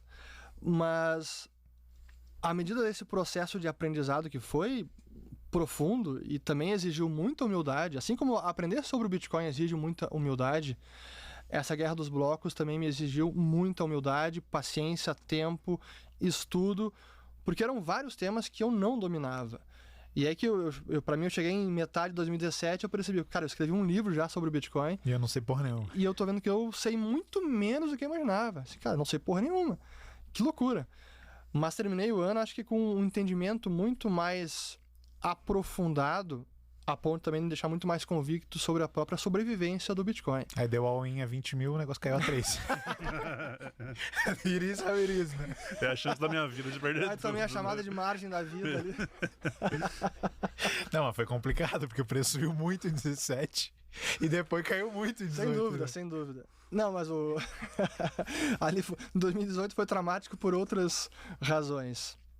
Mas voltando, então, eu não sei qual é o grande inimigo do Bitcoin hoje. Para mim, as brigas em torno do protocolo, como agora, filtragem de transações, censura, etc. Isso vai continuar acontecendo. Não tem como mudar. A briga pelo consenso, a divergência, faz parte de um software como esse. É o que a gente viu lá em 2017, mas acho que hoje num nível menos arriscado, menos perigoso, vai continuar acontecendo. E aí é o feature e é o bug. Mas quer mudar o Bitcoin, isso é importante. Cara, mas não é tão simples mudar o Bitcoin. Então tem que realmente justificar e angariar esse consenso de convencer as pessoas de que é absolutamente fundamental. Algumas coisas são mais fáceis de chegar a esse consenso. Computação quântica, chegou. Cara, troca algoritmos, porque senão quebrou o sistema. Beleza. Mas outras questões, cara, aí precisaremos encontrar outras formas de corrigir, de melhorar, de aperfeiçoar. Vai ser uma segunda camada, vai ser uma alteração on-chain, um soft fork, não sei. Mas faz parte da essência do Bitcoin também essa briga, né? essa peleia pelo consenso. Tu falou dessa humildade intelectual e eu me lembrei do começo da conversa, que a gente falando o que é o contrato social básico, né, do Bitcoin. Em 2017 foi um exercício da galera se perguntar isso e tentar entender o que é o Bitcoin, o que eu não abro mão. Total. E só para... vou dar nomes, não para você dizer, esse estava errado ou não, porque eu também tive no lugar, no lado que hoje eu acho que era o errado o debate, mas o cara que me fez entender o Bitcoin, o Conrad Graf, um americano radicado na Alemanha, foi por meio dos artigos dele que eu entendi o Bitcoin lá em 2013. Ele ficou do lado do Big Blocker. Ele escreveu um livreto, até que ele me mandou para revisar tudo. Eu falei, cara, entendo tudo isso, faz muito sentido, mas acho que está errado por isso, por isso, por isso. E a grande questão para mim era o ponto da descentralização, como sobrecarregaria os full nodes, comprometendo a centralização da rede ou a descentralização no futuro. Para mim, esse era o grande resultado final. Mas o Conrad Graf, o Jeffrey Tucker, que fez o prefácio do meu livro, o Daniel Fraga, lembro que ele também foi pro lado do Bitcoin Cash, o Roger Ver, eu admirava de alguma maneira antes disso, depois ele foi pro Bitcoin Cash. O Eric Voorhees não chegou a ser Bitcoin Casher, mas ele também apoiava o SegWit2x. Todo mundo tentou apoiar o consórcio ali das grandes empresas. Exato. Né? E eu lembro que, para mim, foi quase como uma... Não sei se uma revelação, mas foi um abre-olhos, uma conversa do Eric Lombroso com o Jimmy Song, né? Porque ele era mais ativo no YouTube e tal. E eu lembro do Eric falando, para quem não sabe, o Eric já foi um developer, contribuiu para o desenvolvimento do Bitcoin. E eu lembro dele conversando e dizendo, cara, isso meados de 17. Não tem como acontecer. Não tem como forçar a mudança da rede, a revelia dos full nodes. Não tem como, isso não vai acontecer. Eles vão ter que suspender, vão voltar atrás, porque não há como forçar mudança dessa maneira. Não importa a cor de Nova York, não importa as grandes empresas, não importa os grandes mineradores. Não é assim que funciona o consenso da rede. Isso não tem como ir adiante. E ali foi o primeiro insight assim que me fez, talvez a rede seja muito mais resiliente do que a gente imagina. Talvez os full nodes tenham um papel muito mais importante do que hoje a gente está considerando. E que atingir esse consenso, ou o contrário, quebrar esse consenso e forçar a vontade de algum player que tenha poderio econômico, não é assim que funciona, não é tão simples. E foi a partir desse momento que eu fui entendendo melhor também esse consenso da rede, e que eu acho que é fundamental para a resiliência dela. E foi o que me fez depois, no fim de 2017 também, eu formar a minha convicção de que, cara, esse Segwit2x, cara, não vai para frente. Não tem como, os caras vão... Alguma coisa vai acontecer, ou eles vão abandonar, ou vão perder apoio, porque é um risco tão grande de gerar a bifurcação e um risco tão grande de eles perderem, que não tem como isso ir adiante. E eu lembro que numa conversa com o Eric Voorhees, naquela época eu tinha ainda o podcast Crypto Voices, com o Matt Mezinskis, grande amigo, e a gente entrevistou todos os grandes dessa época, inclusive o Roger Ver, inclusive o Eric Voorhees, e eu lembro que eu perguntei para ele, cara, mas pô, de tudo que eu tenho visto, isso eu acho que era setembro mais ou menos, ou agosto ou setembro de 2017, de tudo que eu tenho visto, eu perguntei para ele, me parece que este acordo de Nova York, lembra que era o New York Agreement, e o Segwit2x, tudo isso, cara, isso não tem como ir para frente, porque é arriscado, porque vai contra o consenso, os full nodes vão rejeitar, então eu não vejo isso avançando. E ele me respondeu, cara, não, isso vai avançar, as pessoas deram seu ok, o de acordo, estão comprometidas, isso vai acontecer. E felizmente o meu call foi acertado, chegou novembro daquele ano e eles me emitiram lá um comunicado, estamos cancelando o Segwit2x. E para mim foi uma vitória intelectual, para mim sem dúvida, mas mais do que isso mostrou a força da rede, como é difícil mudar o Bitcoin, e mais do que isso, como é difícil forçar uma mudança no Bitcoin. Para mim esse é o ponto essencial. Mas as brigas, os debates, as disputas, como melhorar o Bitcoin, isso vai seguir para sempre. E o argumento de que é importantíssimo não fazer um fork contencioso, né? Tipo, preservar a versão original da rede, ele se provou muito verdadeiro nos anos seguintes, quando veio o Bitcoin Cash, e depois veio o Bitcoin Satoshi Vision. A facção que discendiu, né? Saiu do Bitcoin, ela foi se fraturando e fraturando e fraturando. Exato. Você perdeu o ponto de convergência original, muito difícil manter a coesão do negócio, né? Total. Você falou de alguns nomes que você gosta, eu gosto muito do trabalho do Daniel Krawitz, que era um cara que escreveu... Claro, total. Satoshi Nakamoto Institute. Hyper-Bitcoinization, grande artigo dele. O cara escreveu o cânone da literatura bitcoiniana. Escreveu aquela estratégia correta do empreendedorismo bitcoiner, escreveu vários ataques especulativos, ele ajudou a escrever com o Pierre Rochard também. E é um cara que, bicho, foi pro Bitcoin Cash, depois foi pro Bitcoin Satoshi Vision, se perdeu completamente, assim. Escolheu o lado errado da história, né? Sim. Então isso também me ensinou a, primeiro, manter essa humildade intelectual sempre e separar o autor da obra. Porque Total. A galera às vezes erra a mão, né? Talvez hoje talvez o Satoshi Nakamoto teria ido pro Bitcoin Cash. Vai Exatamente. Saber. Não sei. Às vezes as pessoas se apegam totalmente ao argumento de Satoshi queria isso ou aquilo. Mas, às vezes eu nem quero saber o que o Satoshi queria, sabe? Hoje é melhor isso, cara. If you see Satoshi on the road, kill him, tem o ditado.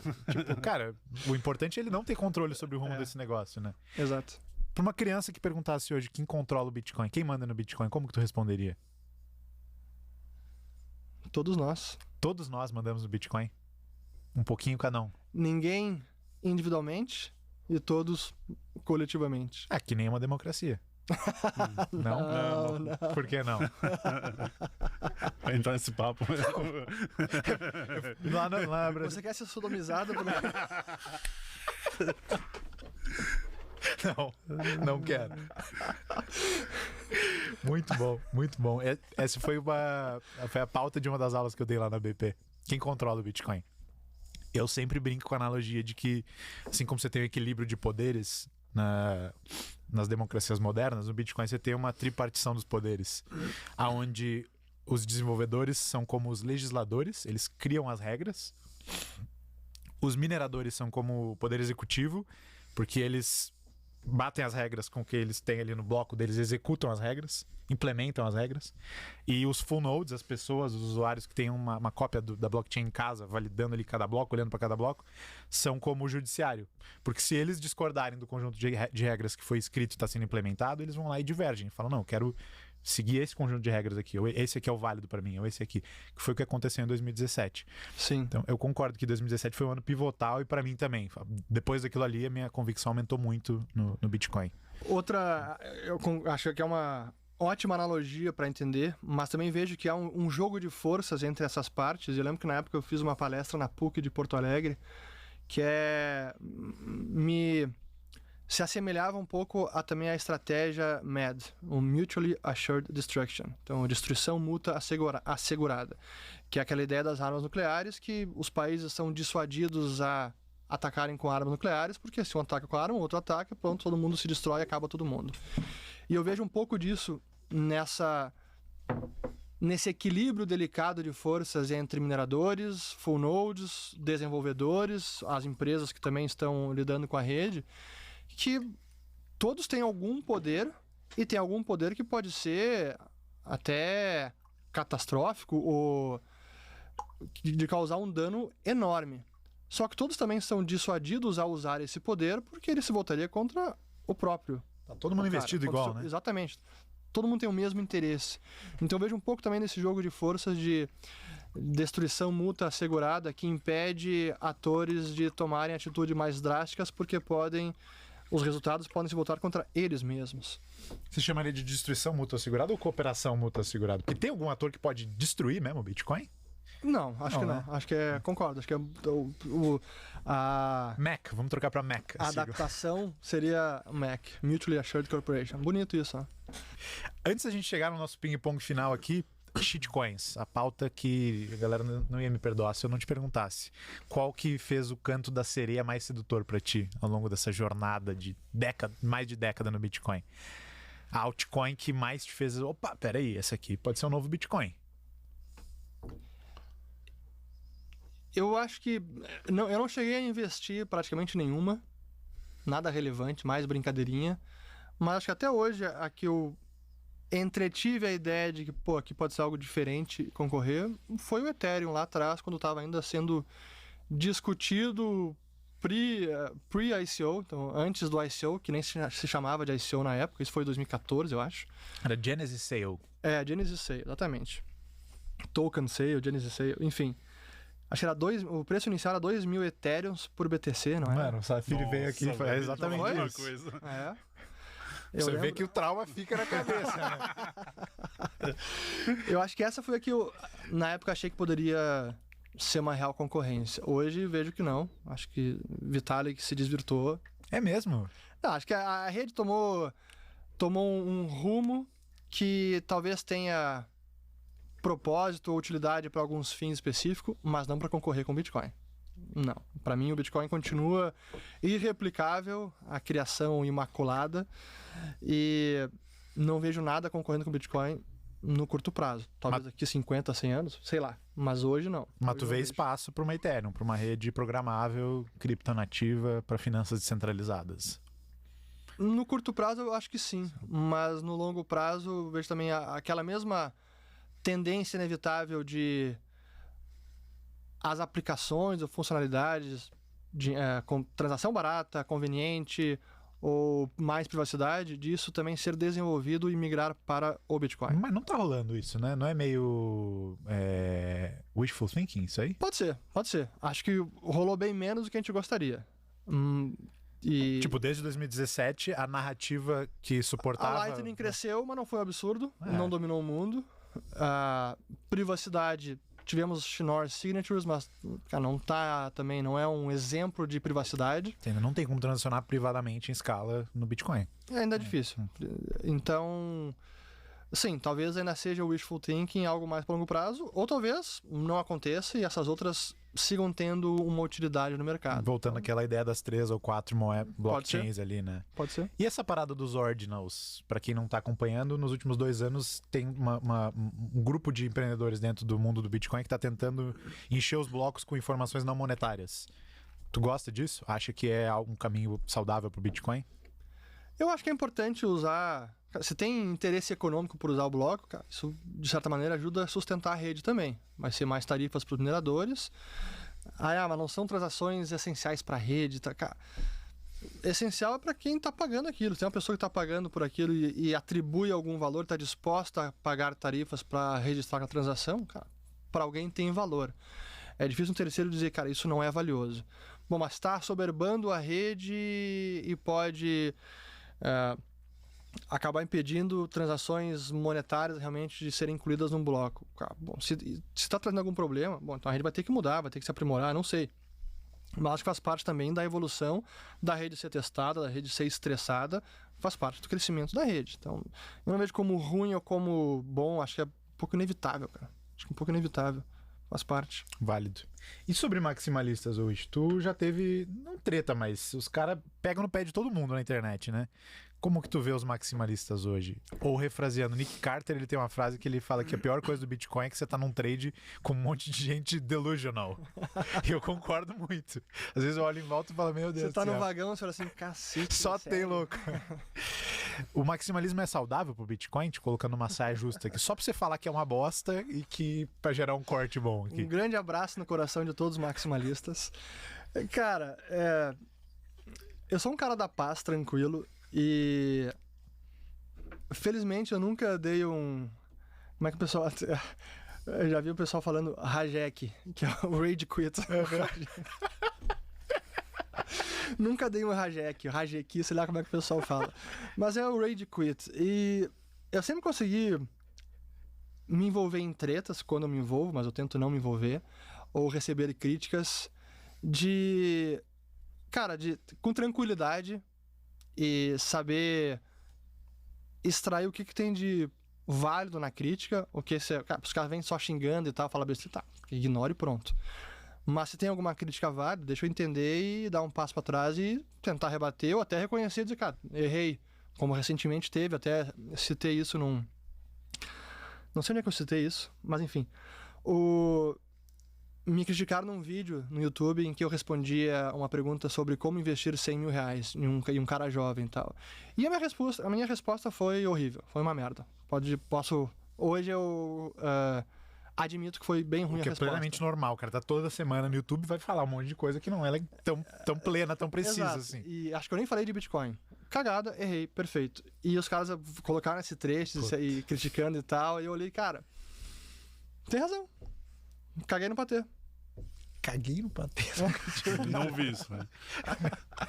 Vou ter que admitir. Tá certo. Crítica válida.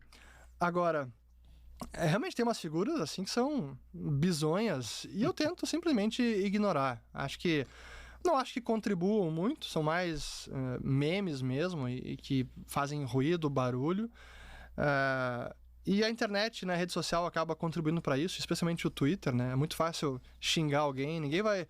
Você chega na rua, num local, você fala uma besteira, o cara vai dizer, cara, você é um merda, cala a boca, vai pro inferno, não sei o quê. É muito bizarro isso. Ninguém fala isso na sua cara, mas na internet é muito fácil. E a verdade é que as pessoas não se educaram para se portar na internet também, né, cara?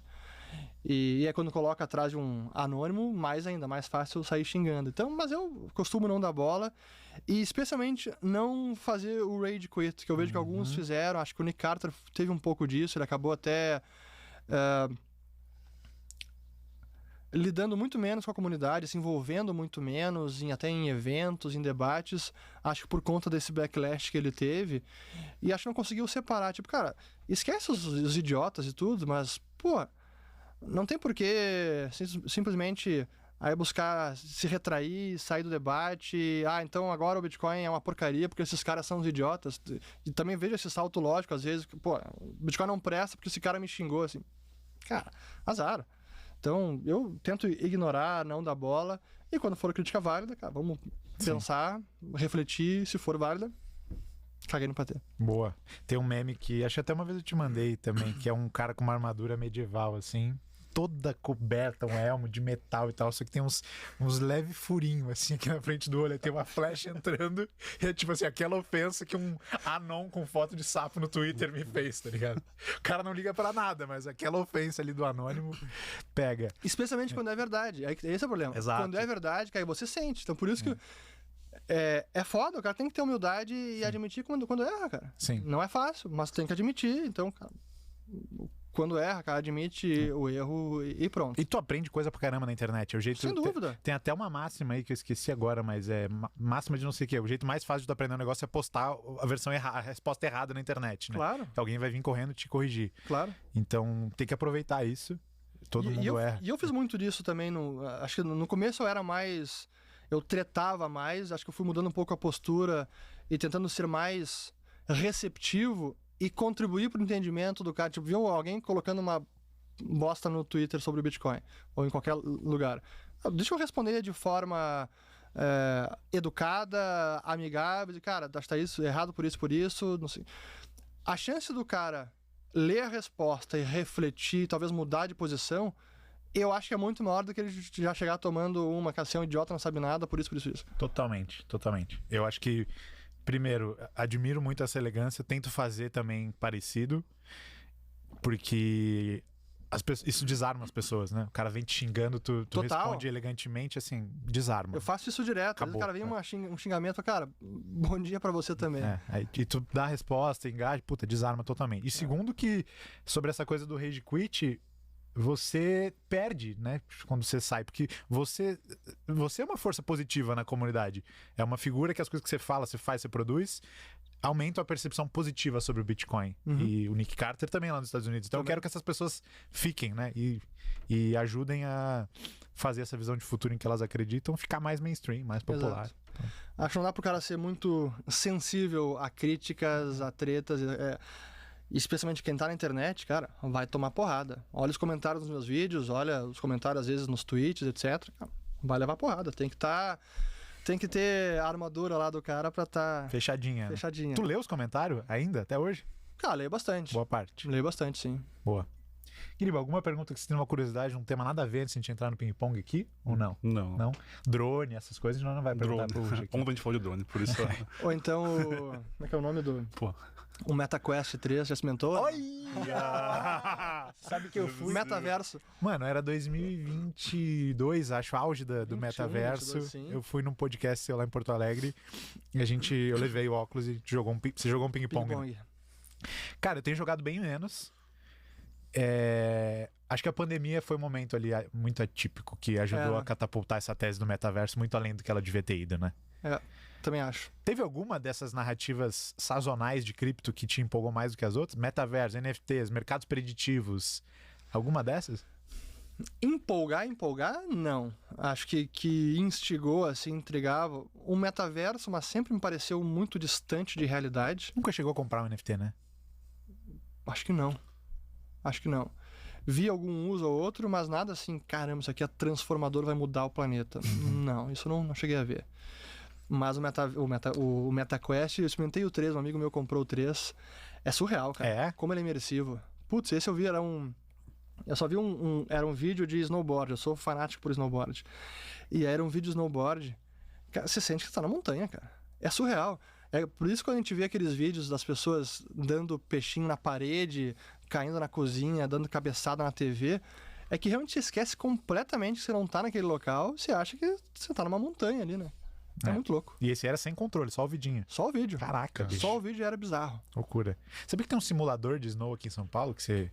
Eu vi alguém compartilhando. Quase que eu fui esse dia nesse negócio aí. Mas enfim. Mas é puxado, né, velho? Dizem que é muito cansativo. Cansa. Pega o core aqui bastante. Frita as coxas. Exatamente. Muito bem. Ping-pong final. Então a gente faz 7 perguntas aqui, você responde uma ou outra. E aí a gente parte pro encerramento. Eu começo. Pode ser, Guiriba? Manda ver. São coisas aleatórias, tá? Vamos lá. Investir em urânio ou investir em AI? Agora... Puta, boa pergunta, hein? Eu diria que, neste momento, urânio ainda. Por quê? Mas já não tá mais tão... A tese já andou bastante. Eu já até realizei bastante do que eu tinha de urânio. Já andou muito, quase todas as mineradoras. Mas acho que, comparativamente... Tô falando aqui nesse momento, tá? Talvez possa estar errado. Acho que a AI tá muito mais bem precificada nas alturas do que tá o urânio.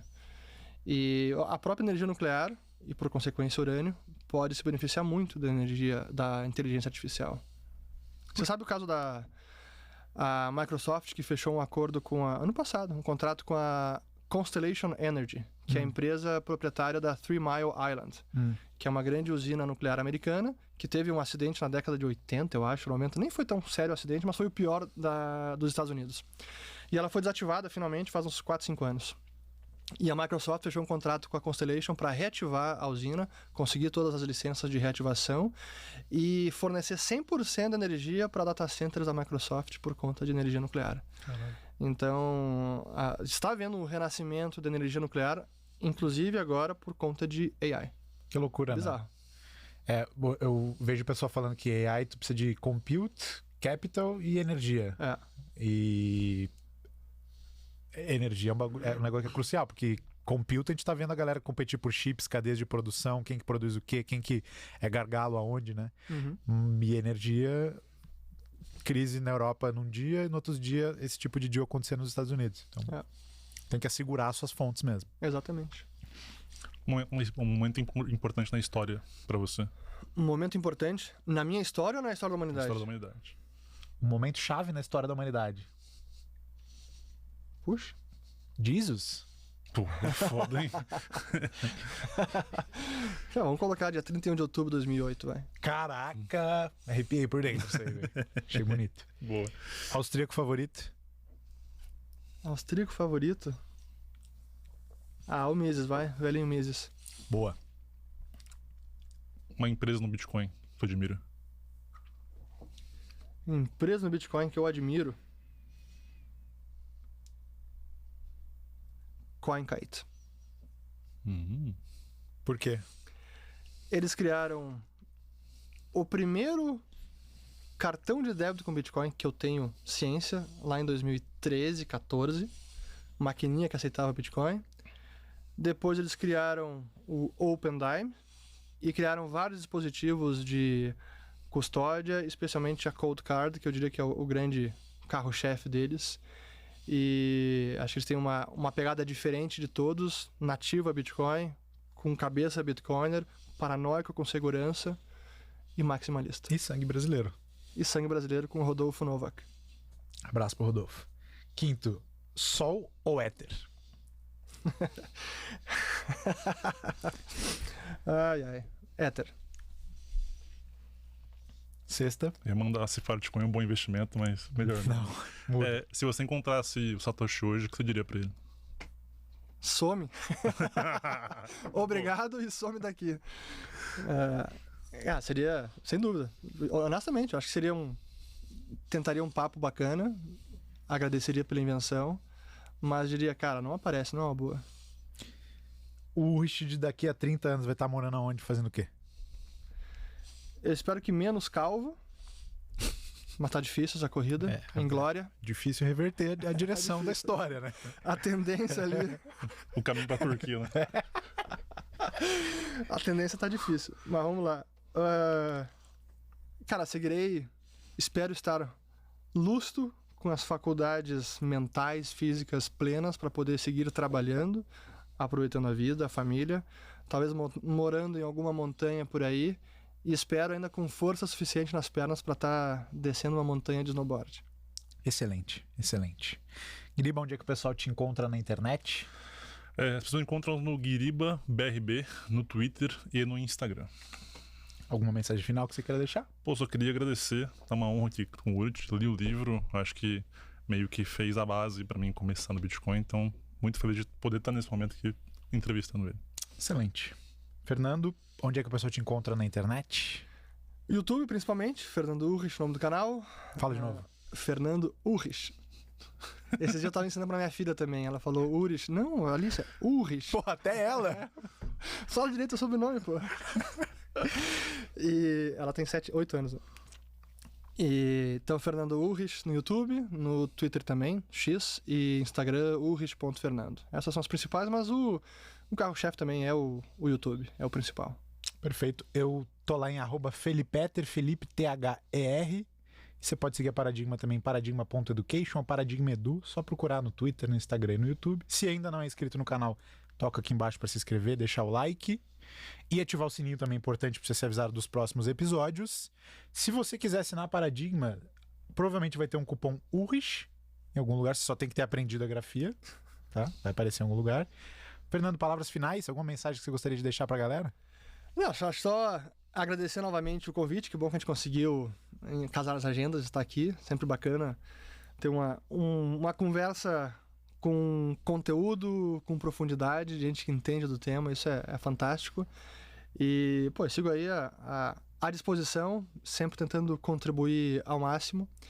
E sigam estudando, aprendendo, usando o Bitcoin, não só olhando o gráfico. Acho que é essa a mensagem. Fenomenal. Quando bater $200 mil, a gente chama o homem de novo aqui.